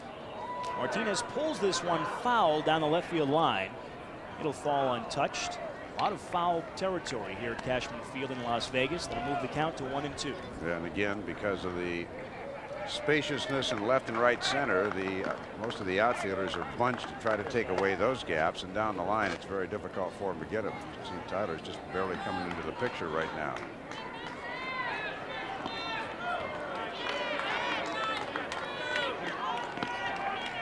Martinez calls for time and gets it from the home plate umpire, Heath Jones, out of the Pacific Coast League. Estrada up near 90 pitches, so he's starting to get the ball up a little bit right now. Too high that time, 2-2. You think he might be running out of gas? Might be. I mean, I think basically he just tried to muscle up a 4-seam fastball right there. I think when he goes to his off-speed pitches, that's going to tell the story. He left one up to Pablo Martinez on that long foul to left field a couple of pitches ago. Martinez pops up the 2-2. Burick near first base, makes the grab. Really had enough muscle left on that four-seam fastball to get it in on Martinez. So he is still battling out there and competing, and now Mark Little's going to come on and try to pick up this run from third base. It's a huge out as Martinez pops out to first. McDonald at third. Luis Garcia, the runner at first. The bullpen continues to work. Gubanic went about halfway out to the mound, gave signals to all the infielders what was going to happen if Garcia takes off from first base. Lets him know if he's going to throw it through or fake a throw and maybe get down to third. There's Garcia taking his lead. Little takes a strike. He is struck out swinging, thrown to right and thrown to left. Estrada still had pretty good mustard on that fastball, so he's hanging in there tough. Kid from Venezuela, this heat isn't going to bother him. Little 2 for 13 in this series, trying to come through with a clutch hit with 2 down. 1-1. And Gubanic going to come out maybe just a little bit to Estrada and basically say, you know, you really got to follow through on that off-speed pitch, because that's the one he's leaving up, and that's the dangerous one. That wind continues to whip out to straightaway center. Estrada's pitch count moving up toward 100. 94th pitch of the night. Swing and a miss for strike 2. Steve Smith staying with the International League's winningest pitcher this year with 14 victories. Probably would go to the pen in the 8th. Estrada a strike away from getting out of trouble. Just missed. We talked about that tight strike zone Keith Jones has been using this evening. Earlier, Dave, he squeezed Estrada that time. That was very close to strike 3 call. Yeah, it was close, but Gubanic, the catcher, didn't really move to the dugout, nor did Estrada, so I don't think they had any problems with that call. You know, fans in the stands kind of were yipping. Too far inside, that runs the count full. Garcia at first base just has to make sure that Estrada goes to the plate here. 3-2, 2 outs. You're not stealing a base. Just make sure you don't get picked off.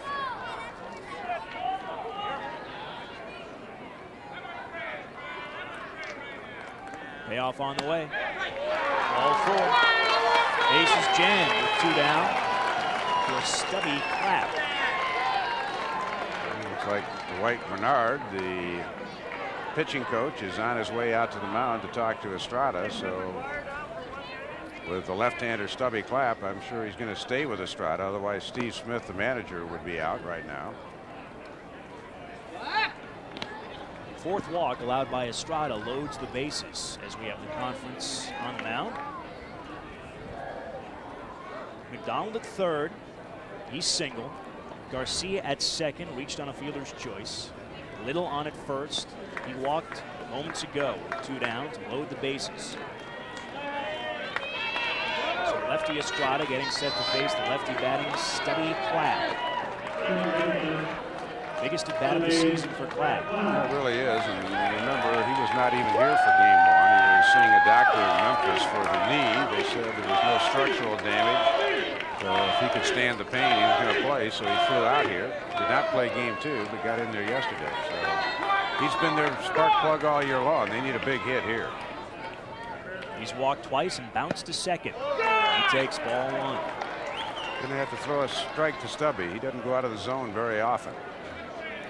Doesn't give you much of a strike zone either. 5'8", 175 pounds. High for ball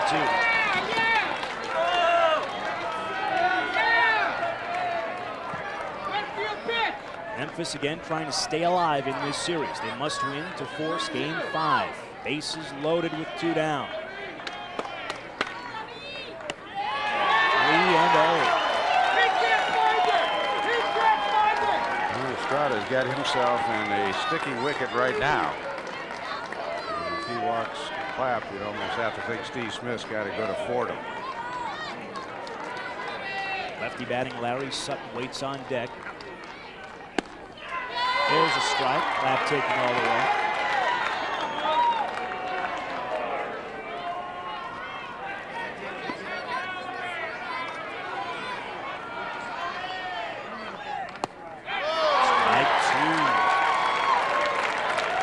Anything can happen here now. Count full.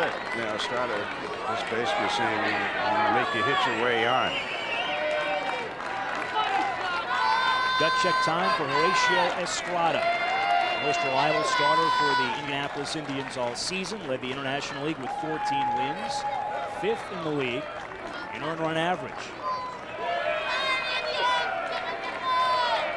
Payoff on the way. Chopper to short. Perez has but one play, and it's a close play at first. Kraft dives in, but he's out. Redbirds lead. The base is lowered in the top of the 7th inning as Estrada gets his biggest out of the game with help from shortstop Santiago Perez. 7th inning stretch time in Las Vegas.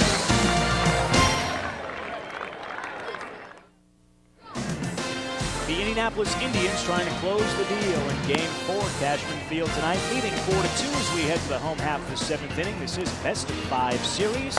Now on to work once again for Memphis Dave, right-hander Kevin Crafton. Second time we've seen Crafton in the series. Fastball, cutter, changeup is what Will Campbell, the pitching coach, tells us. So he's got to try to hold the fort down here. And his team's got 2 swings left, 2 innings left to try to break through against Indianapolis.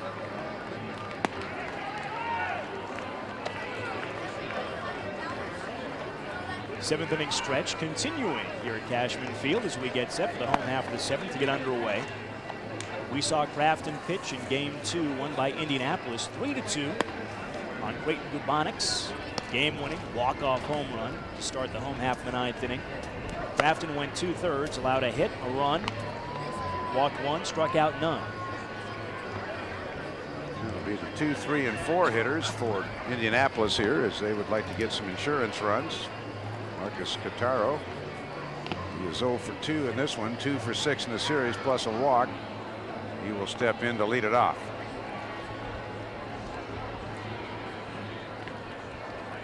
Two evenly matched ball clubs.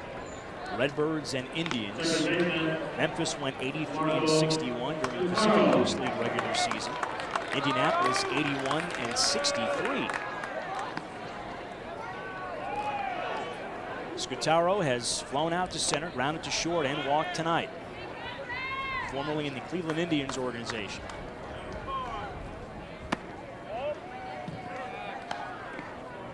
Scutaro bluffed a bunt, pulled the bat back. He went to the Brewers to complete that 7-player trade between the Indians and Brewers before the Major League Baseball trading deadline. Kevin Barker, he will come in for defense in the 8th inning, probably playing first base. And we will more than likely see Barrick stay in the game, but switch positions.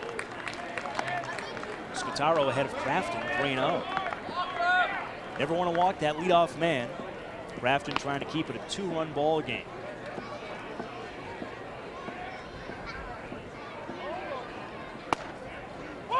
Scutaro taking all the way, 3-1. In that trade we talked about, the Indians revamping their pitching staff for the stretch run with Jason Bray, Bob Wickman, and Steve Woodard. The deal sent Richie Sexton to Milwaukee. He's had great success in the National League. Yet another young hitter, the Indians deal away for pitching. They have certainly developed the hitters. Brian Giles, Sean Casey.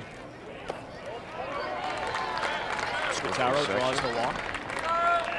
Jeremy Burnett's the guy they have.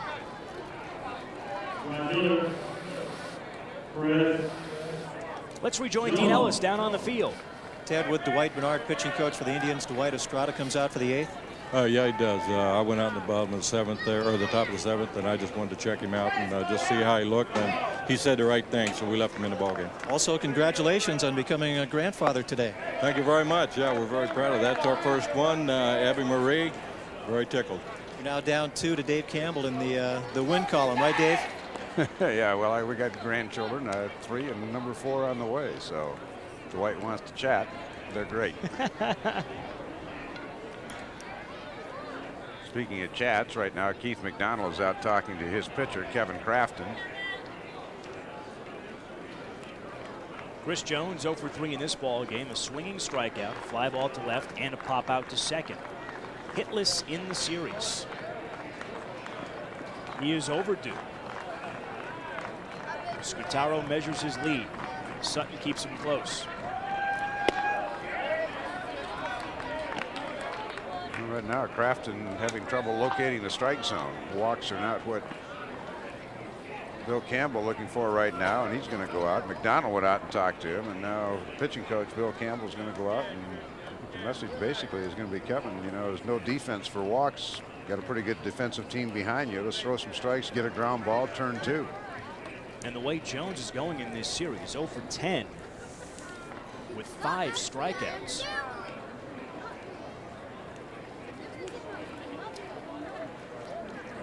This bullpen is up. That is Jose Rodriguez. We've seen him a couple of times in the series.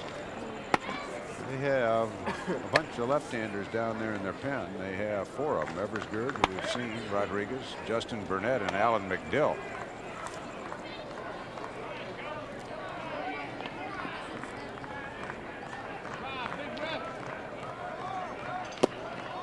And 0 to Chris Jones. Cardinals been kind of searching for left-handers all year. They picked up Jason Christensen from the Pirates in a trade, but they lost Jesse Orozco and Scott Radinsky to season-ending surgery. That ball through nowhere near the plate. Back-to-back walks allowed by Crafton to start the home half of the 7th inning. Well, with Barrett coming up, you'd almost have to feel that's going to be it for Kevin Crafton. So not really a good outing by him. He threw 1 strike out of 9 pitches, and we're going to see the left-hander Jose Rodriguez. Memphis manager Galen Pitts walking toward the mound, and he does indeed make the pitching change, calling for his 2nd left-hander of the night. So Crafton leaves after walking a pair. The Indians have a chance to pad their lead when we come back.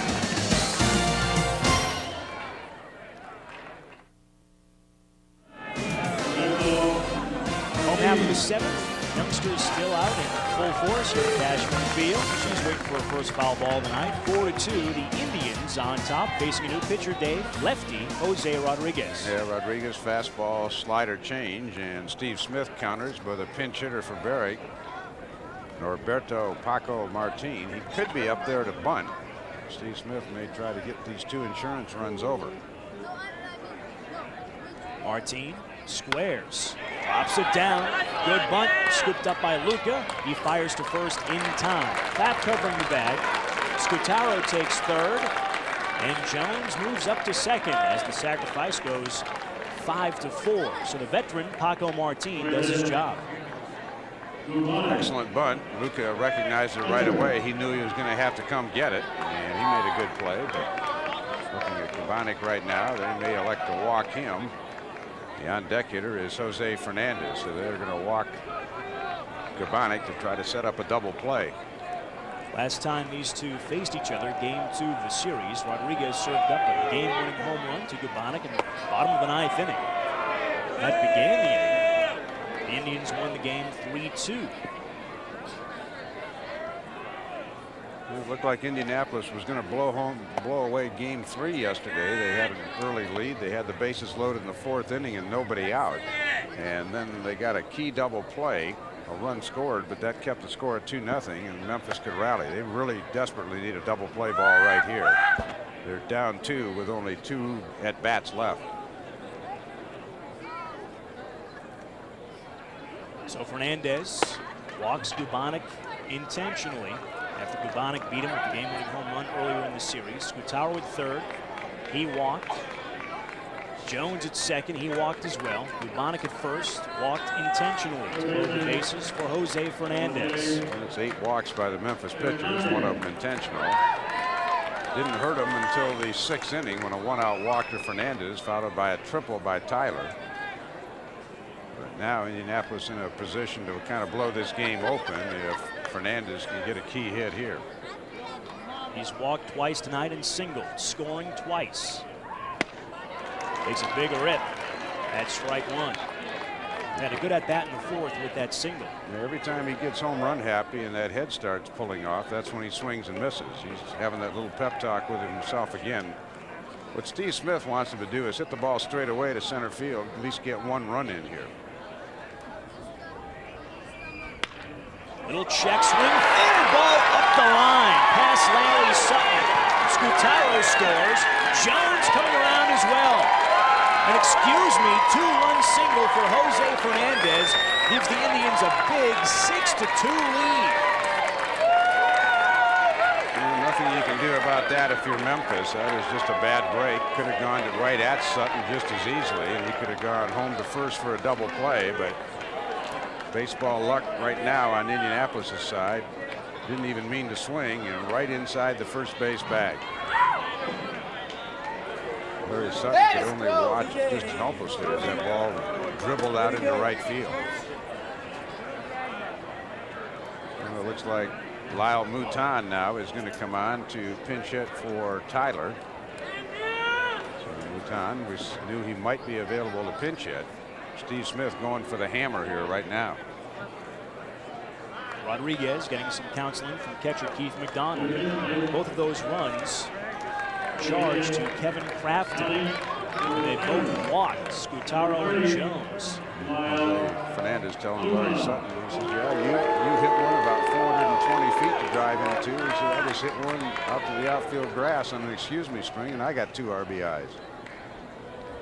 Little excuse me single for Fernandez. Pardon me, would you happen to have any Grey Poupon on? Spices things up for the Indians. They take a 6-2 lead. Mouton swings at the first pitch. Memphis goes around the horn. That ends the inning 5-4-3. But the damage has been done. The Indians get 2 big insurance runs in the home half of the 7th inning. They take a 6-2 lead into the 8th.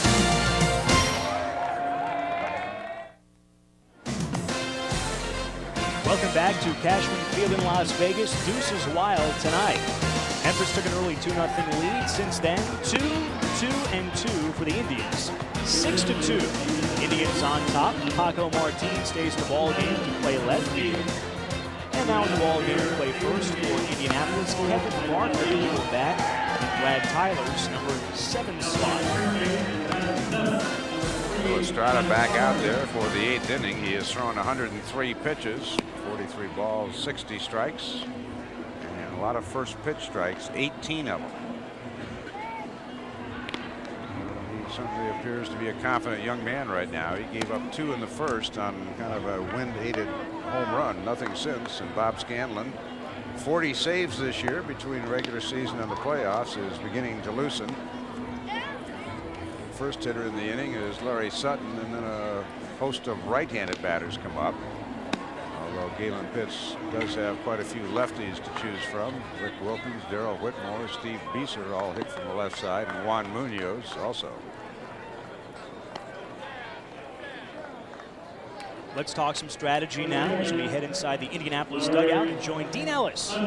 Ted with the manager, Steve Smith. And Steve, how much longer for Estrada? Hopefully we can go this 8th, and we'll bring in Scanlon for the 9th. So, we know PCL, so heads up here. It's a 4-run lead, but in this league, just got to watch out. He's only got 100 pitches, and should be okay. So. A couple of bases loaded situations there in the 7th. Estrada got the big out, and then Fernandez, that check swing 2-run double. Yeah, that was very nice, and then I started to manage and pinch hit a guy hitting the double play. So if I stay out of the game, we'll be okay. Ted, that's what's happening here in the dugout. Well, Steve, obviously being a little self-effacing there, made a good move to put Martin in to sacrifice bunt. Sutton gives it a ride. This one will stay in the yard, though. Moving to his right to haul it in, Damon Hollins. And the Indians are 5 outs away now. Steve has stayed aggressive in the series, even though Santiago Perez got thrown out in the first inning. He sent him again later in the game and stole a base. And he needs a couple of more outs from Estrada and then turn it over to the best closer in AAA this year. Fastball snapped off on the outside corner for a strike called. Estrada has owned 20-year-old Albert Pujols tonight.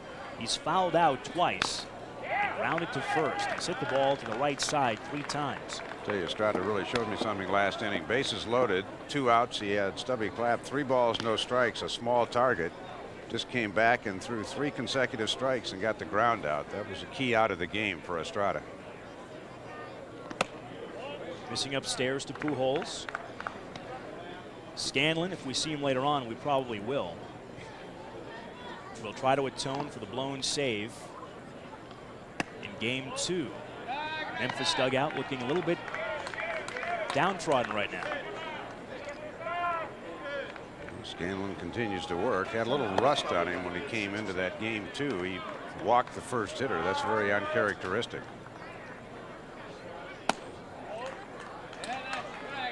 Estrada is letting Pujols wriggle off the hook. Yeah, Gavani going out, and see Luther Hackman, who started. He would be the losing pitcher unless his teammates can rally here. Toughest 5 outs of the night to get for Estrada, and he loses Pujols. Had him 0-2. He walks, 5th walk allowed by Estrada in 7 1/3. And all those pitches, once he got ahead, were up. So that's a warning sign right now to Steve Smith. Probably feels that Estrada is just about on the bubble, but he's handled Lucas so well tonight that he's going to stay with him at least for one more batter here. Estrada and the Indians would love to get a double play ball here. Lucas lined to short, popped out to first and foul ground and bounced to short. He's in the hole 0-1.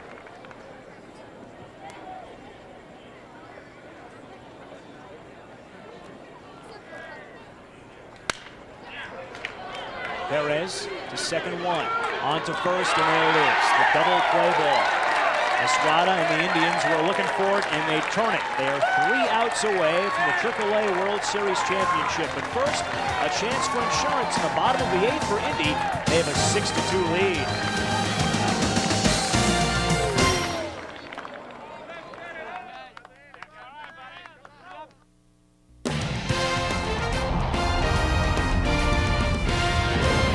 ESPN2's presentation of the AAA World Series is brought to you by Fram, who asks, when was the last time you changed your air filter? By Las Vegas, the freedom to do what you want when you want. And by the MGM Grand Hotel, the city of entertainment in Las Vegas, and the host hotel for the Las Vegas AAA World Series. The Indianapolis Indians are 3 outs away from winning the AAA World Series championship. Looking for some insurance here in the home half of the 8th inning to pad their 6-2 lead with their ace closer Bob Scanlon getting loose in the bullpen. Damon Hollins opens the home half of the 8th. He has been the hitting star for Indy tonight. He takes the ball in the dirt. Hollins having a 2 for 3 night with a 2-run double in the 4th. That tied the game 2-2. Then adding an RBI single in the 6th that made it 4-2.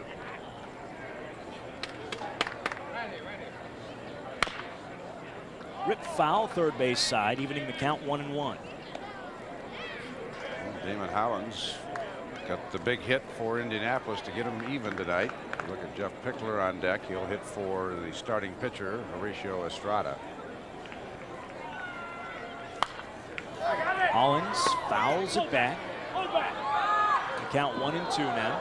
That's one of the big keys in this series. Indianapolis turning 6 double plays, including 4 in that critical Game 2 victory.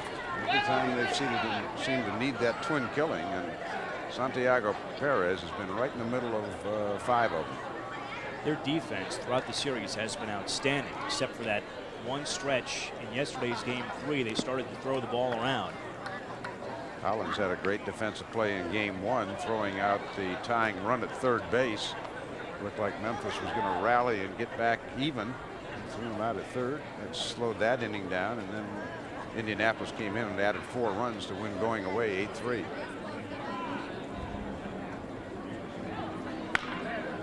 Again, Hollins chops a foul, third base side.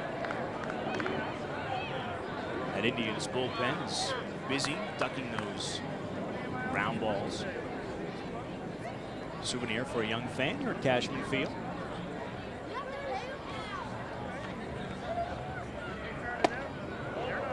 Full count.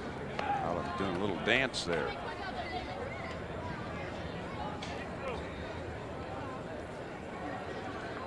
So the walks finally caught up with Memphis. Ended up with 8 walks, 1 of them intentional, 3 of them scored.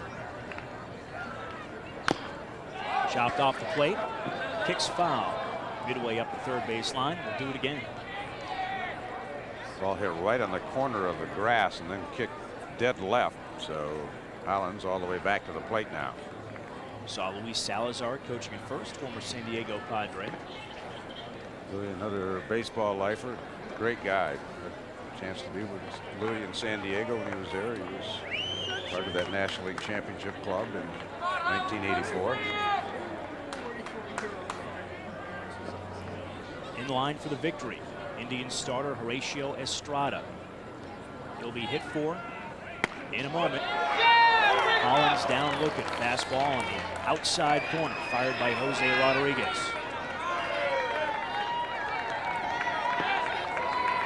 Yeah, Rodriguez just paints it up outside corner. Good frame job by Keith McDonald. He held it right there to give the umpire a good look.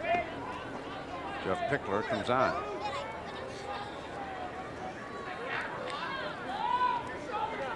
Pinch hitting Jeff Pickler. Saw him earlier in the series at second base.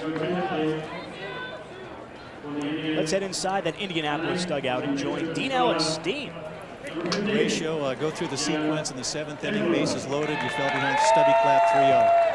Oh, just happy to make a great pitch right there. And it's a tough situation. I mean, just get a ground ball. Santiago just knocked one down. Just make one on the second base, and just me. That's what you got to do. Make a great pitch in that situation. Just get those out. Just hit us out. Prove to the Brewers tonight, the parent organization, you can pitch in a big game. And I've been doing that since the regular season, so hopefully they give me another chance right now, right after this game. Teddy's in line to be the winner tonight, Horacio Estrada. Thanks, Dean. The Indians are 3 outs away from making Estrada a winner and finishing off this series. 1-2 to Pickler. I like what I saw tonight in Milwaukee. One thing that plagued the Brewers this year has been walks. They're leading the major leagues in base on balls. Perez did walk 5, or excuse me, Estrada walked 5 tonight, but some of them were pretty close pitches. Down even to Pickler. Estrada went 8 innings, allowed 4 hits, 2 runs. Heiserman, he's the closer for the Redbirds. He is tossing in their bullpen.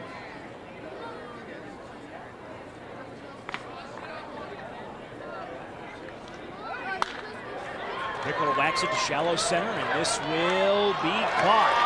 Actually dropped. Little dropped it. Had it in his glove, but couldn't hold on. So Pickler is aboard.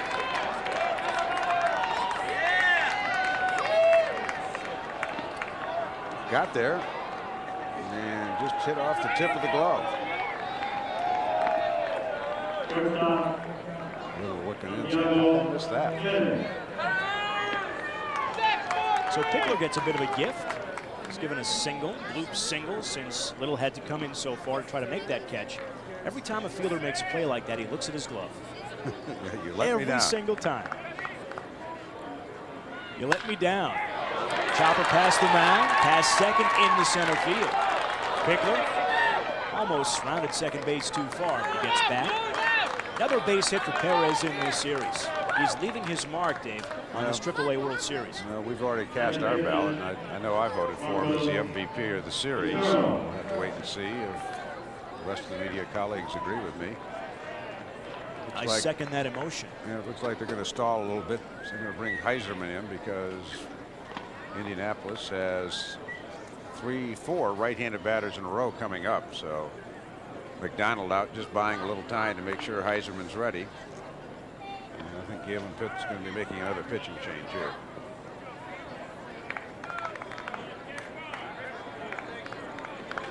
And here he comes. Must have heard me. I think he did. Yeah, he's coming up all the way. Heiserman, the closer for Memphis. Looks like maybe he's going to make a double switch here, and he's going to take Luca out. So the rule states you have to let the umpire know before you cross the line that you're going to make a double switch.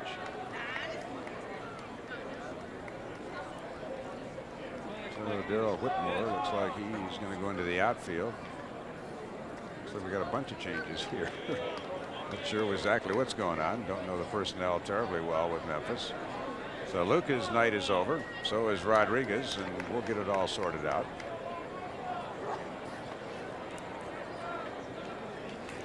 We will sort it out for you when we come back to Cashman Field in Las Vegas as the home half of the 8th continues.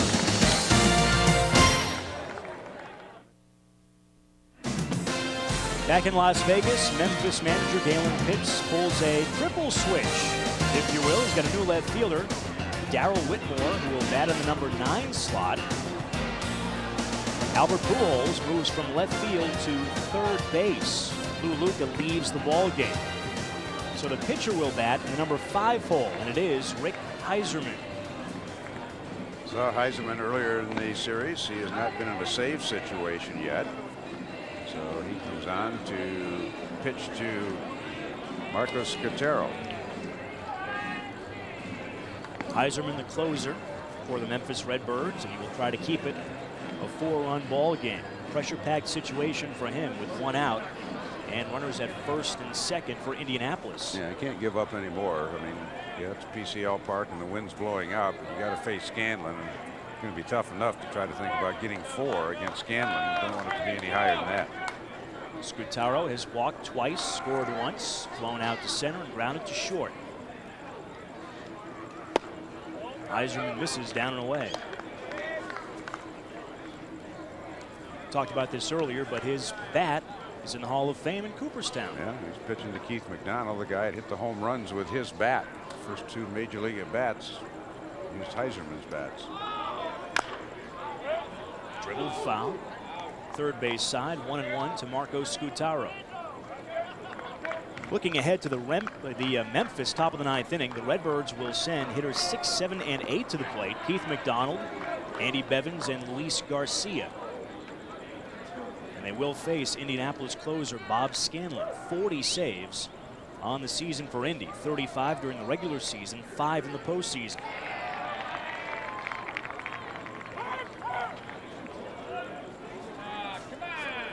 Scutaro gets time at the plate.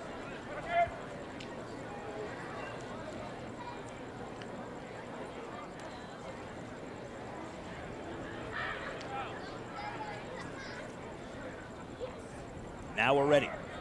Here's the 1-1 to Scutaro. Fastball up and in, 2-1. Scutaro's had some good at-bats tonight. A couple of them interesting. It just seems though when Perez was on first base, he wasn't going to hit until Perez stole second. He didn't care how many strikes he had to take to get him down there.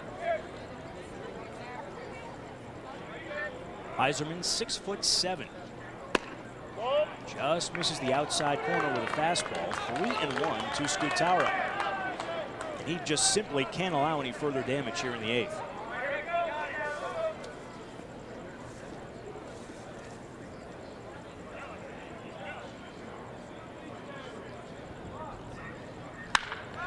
Ripped down the line, but foul. Full count. Well, it figures Steve Smith will start the runners here. Scutaro, a pretty good contact hitter. Try to stay out of the double play, get some infielders moving.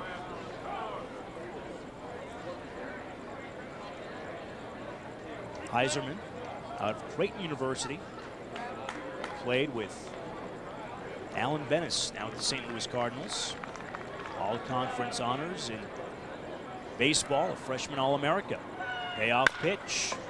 Chop to the right side. Clap to his left. Reels it in, and he gets Scutaro for the second out. Moving to third, Jeff Pickler. Santiago Perez takes second on the play.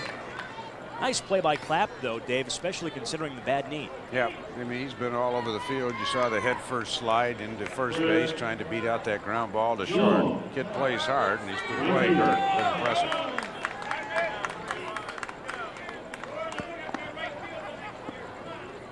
Stubby Clapp from Windsor, Ontario. Here's Chris Jones. Hitless in the series, 0 for 10, 5 strikeouts. He walked and scored his last trip. Keeps the bat back on that breaking ball in the dirt for ball 1. Now you can see Chris about a half swing on a pitch that was so far outside. And, you know, I know Chris is disappointed with this series he's had because he's pretty good hitter, but he's doing some mechanical things wrong. The head's flying off the ball. He's not seeing it very well at all. Bouncing ball, foul up the third baseline. Pujols grabs it. Count even 1-1. A lot of times, I mean, hitters are always going to go into slumps over the course of a year, but you hate to do it when you're center stage on national television. How about that little nugget? Won every one they've played. It's not too bad. Looking to go 7-0. Quite a few different decades represented there. The American Association, which has since been disbanded for a number of years. Jones a little bit late on the swing. Low fastball fired by Heiserman, 1-2. Started to say that every hitter is going to go through problems. You know, we saw Nomar Garcia-Parra do it this year when he was floating with 400. Todd helped him, but I know Chris Jones just disappointed. We'll try to see if he can put it in play. Probably his last at bat of the series. When your head moves, don't see the ball, you're not going to hit it very well. And Chris will probably look at the videotape of this and try to figure out what the heck was I doing there. Sometimes you know what you're doing, but it's tough to correct. And you've got batting coaches telling you the same thing. Keep your head on the ball, keep your head on it. Wow, bring it. 2 men in scoring position for Jones. Down away, full count.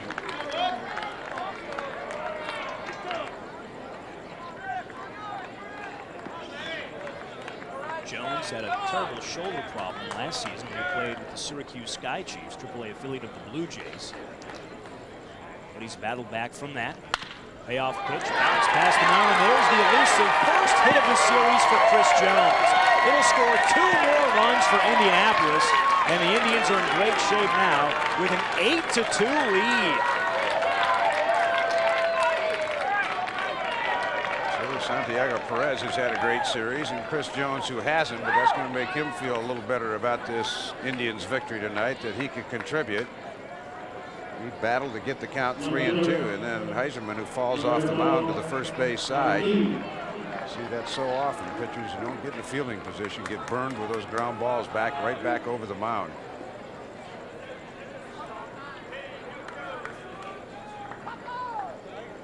Paco Martin at the plate. Whacks at the first pitch, deep drive, straightaway center field. Little back on the ball, and it's over his head up against the center field fence. Jones will score, stopping at second Martin, and will make it 9-2 Indians. Well, kind of amazing with that wind blowing straightaway center field all night. That's the first ball that's gotten over a center fielder's head, and Mark Little read it well. He took off at the crack of the bat. Martin got that one airborne on the fat part of the bat. That one went a long way. He short hopped the wall at the 433 sign. The only reason that stayed in the park, Martin hit it to the deepest part of Cashman Field, straightaway center. And finally, a 3 spot on the board as Indianapolis had scored 2 runs in 4 different innings. Can't sleep on this guy, Creighton Gubonic. 2 home runs in the series, including the game winner in the bottom of the 9th in Game 2. That gave the Indians a 3-2 victory and a 2-0 series lead. Hitless tonight with an intentional walk. So Steve Smith, the manager of Indianapolis, who won a championship in the Pacific Coast League when he managed here in Las Vegas. They said before it was his town, and it looks like it's going to be. Slap to right, down the line, a foul ball. 1-1 to Gubonic. Maybe Steve will get to play that elusive golf round tomorrow. Of course, his dad is in town. Had a chance to chat with him the other day. Going all the way back to 1977. Steve's dad has always been very supportive, always comes to games. And nice family. You're up for a 6 a.m. tee time tomorrow, I'm sure. Yeah, right. Grounded to short. Garcia throws out Gubonic. But not before the Indians get 3 big insurance runs in the home half of the 8th. We'll go to the 9th. The Indians need 3 outs to become the AAA World Series champions.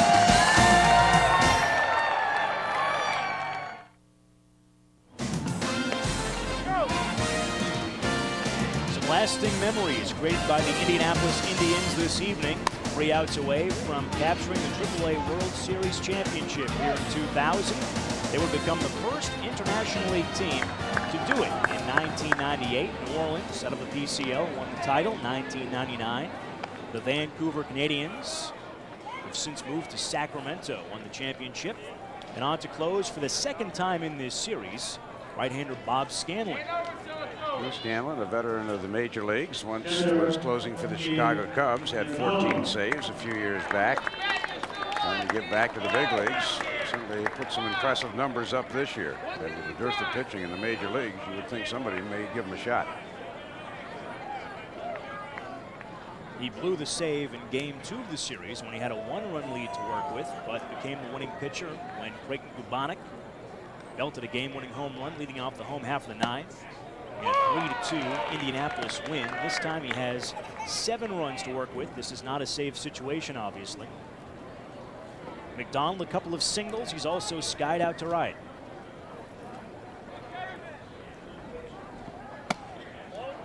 One and one. Scanlon was a member of that New Orleans Zephyrs team, won the championship in 1998. He was a starter in that rotation. The year he had in the International League, the closer of the year in the IL. Santiago Perez has had a great series, offensively and defensively. Nearly throws it away, but Kevin Barker helps him out. That's out number 1. Well, Perez, that was probably one of the easier plays he had, but he didn't really get on a great rhythm there, and that throw tailed off, and Barker was able to grab it and just keep his toe on the base. Nice play by Barker. Looked like Perez just didn't have the right grip to let that one fly. Here's Andy Bevins, 1 for 3 this evening, had a single his last trip. So Indianapolis, we talked about Memphis and being down to their final out in the first round of the playoffs. Indianapolis was down 2 games to 1, but came back to win their series against, I believe it was Durham. And then went on to beat Scranton Wilkes-Barre to come here to Las Vegas. 2 outs away. Foul back the screen by Bevins.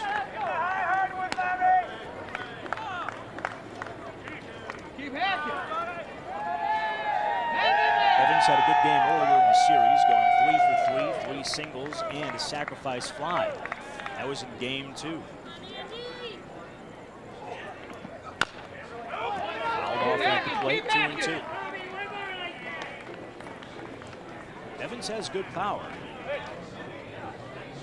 Memphis needs a lot of help here in the top of the 9th inning. Down 7 to Indianapolis. 2 in the first inning. It looks like it's going to hold true. The team that scores first is going to lose all 4 games.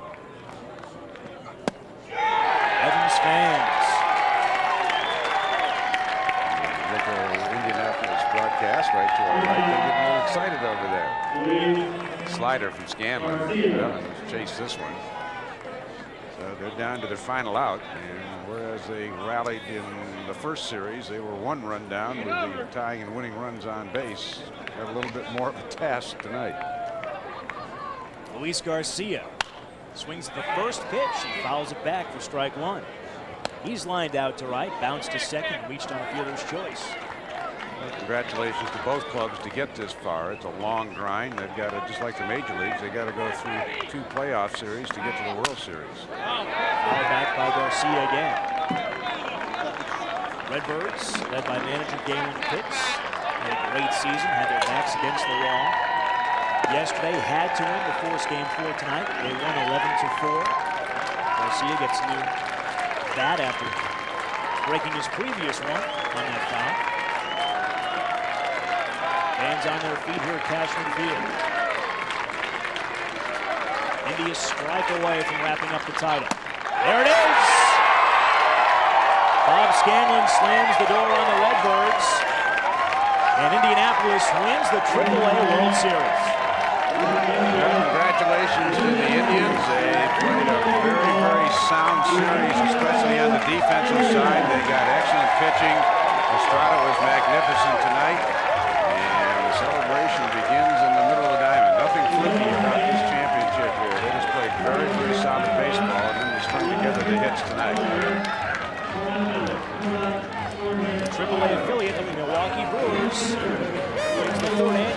Las Vegas AAA World Series in the year 2000. Tough night for Luther Hackman as he takes the feet. These guys, everybody says, well, they're just coming out to Las Vegas to have a vacation. Every time we've seen a team win here, they get very excited. It's that competitive nature of people that when you come to play for a championship, you may say we're out here to have some fun, but you can obviously tell how special it is to these guys right now. The successful players at this level will tell you, yes, I'd like to be at major league level, maybe major league minimum on a major league roster. As long as you're at AAA, you might as well play to win. Both teams certainly did that this season. Memphis and Indianapolis Indians win this best of 5 series, 3 games to 1.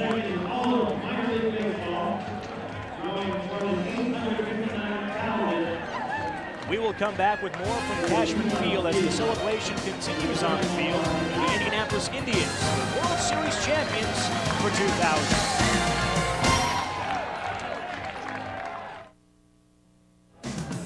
Welcome back to Cashman Field in Las Vegas, Nevada. It's all over. The Indianapolis Indians with a 9-2 victory and come from behind fashion over Memphis tonight. Wins the AAA World Series 3 games to 1. Santiago Perez, Indian shortstop and leadoff man Dave, had himself one heck of a series. Yeah, came out on a pinch hitting role in Monday's game and hit a home run to the opposite field. And yesterday, smacked another homer after a great at bat. He ended up the series 6 for 13 with a couple of home runs. But where he really sparkled was on the defensive side of things, including this brilliant play. It looked like Estrada was on the ropes. Well, that's not it, but he throws out a runner there, but Estrada was on the ropes. He made a key play in the 8th inning and then threw out Stubby Clapp as well. So Santiago Perez, and Dean, you got the MVP. Santiago Perez, MVP for the series. You did it with the bat and with the leather.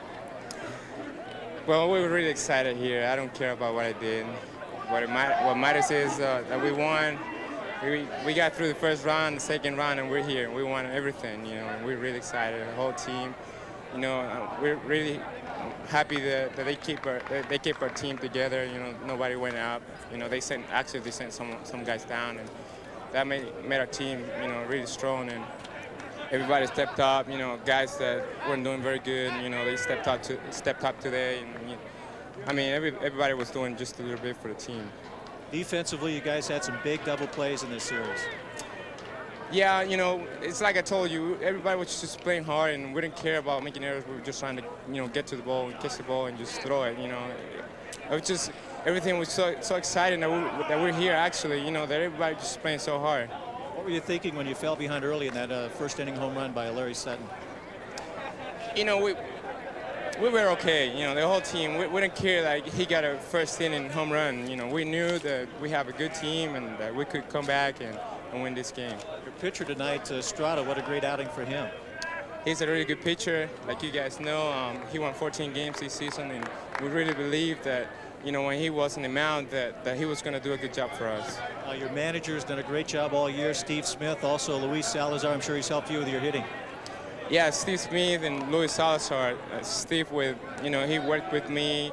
I didn't do very good defensively, you know, the first 2 months of the season. He worked with me a lot, and, you know, I really improved a lot, and I thank him for that. And Luis, you know, he made me come early and take batting practice, you know, extra before you know, most of the guys got to the stadium, and that really, you know, made a big difference in what I did.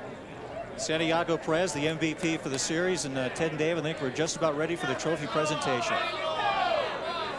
Dean, thanks very much. Great success story, Santiago Perez, 6 for 13 in the series, had a base hit in every game, and he really was the spark plug that allowed Indianapolis to overcome that little bump in the road yesterday, Dave, and pull out this series in 4 games. Yeah, Creighton Gabonik had a big hit in game 2. That was the walk-off home run that gave him a pretty commanding lead. But you also have to applaud Memphis. Down 2 games to none, they came back and won very impressively in game 3, 11-4. So Randy Mobley in the International League gets their first victory here at the AAA World Series. And the Indians, an old American Association team, wins the championship. Stay tuned for RPM tonight here on ESPN2. For Dave Campbell, Dean Ellis, and our entire crew, this is Ted Gabonik saying good night from Las Vegas. This This has been a presentation of ESPN, the worldwide leader in sports.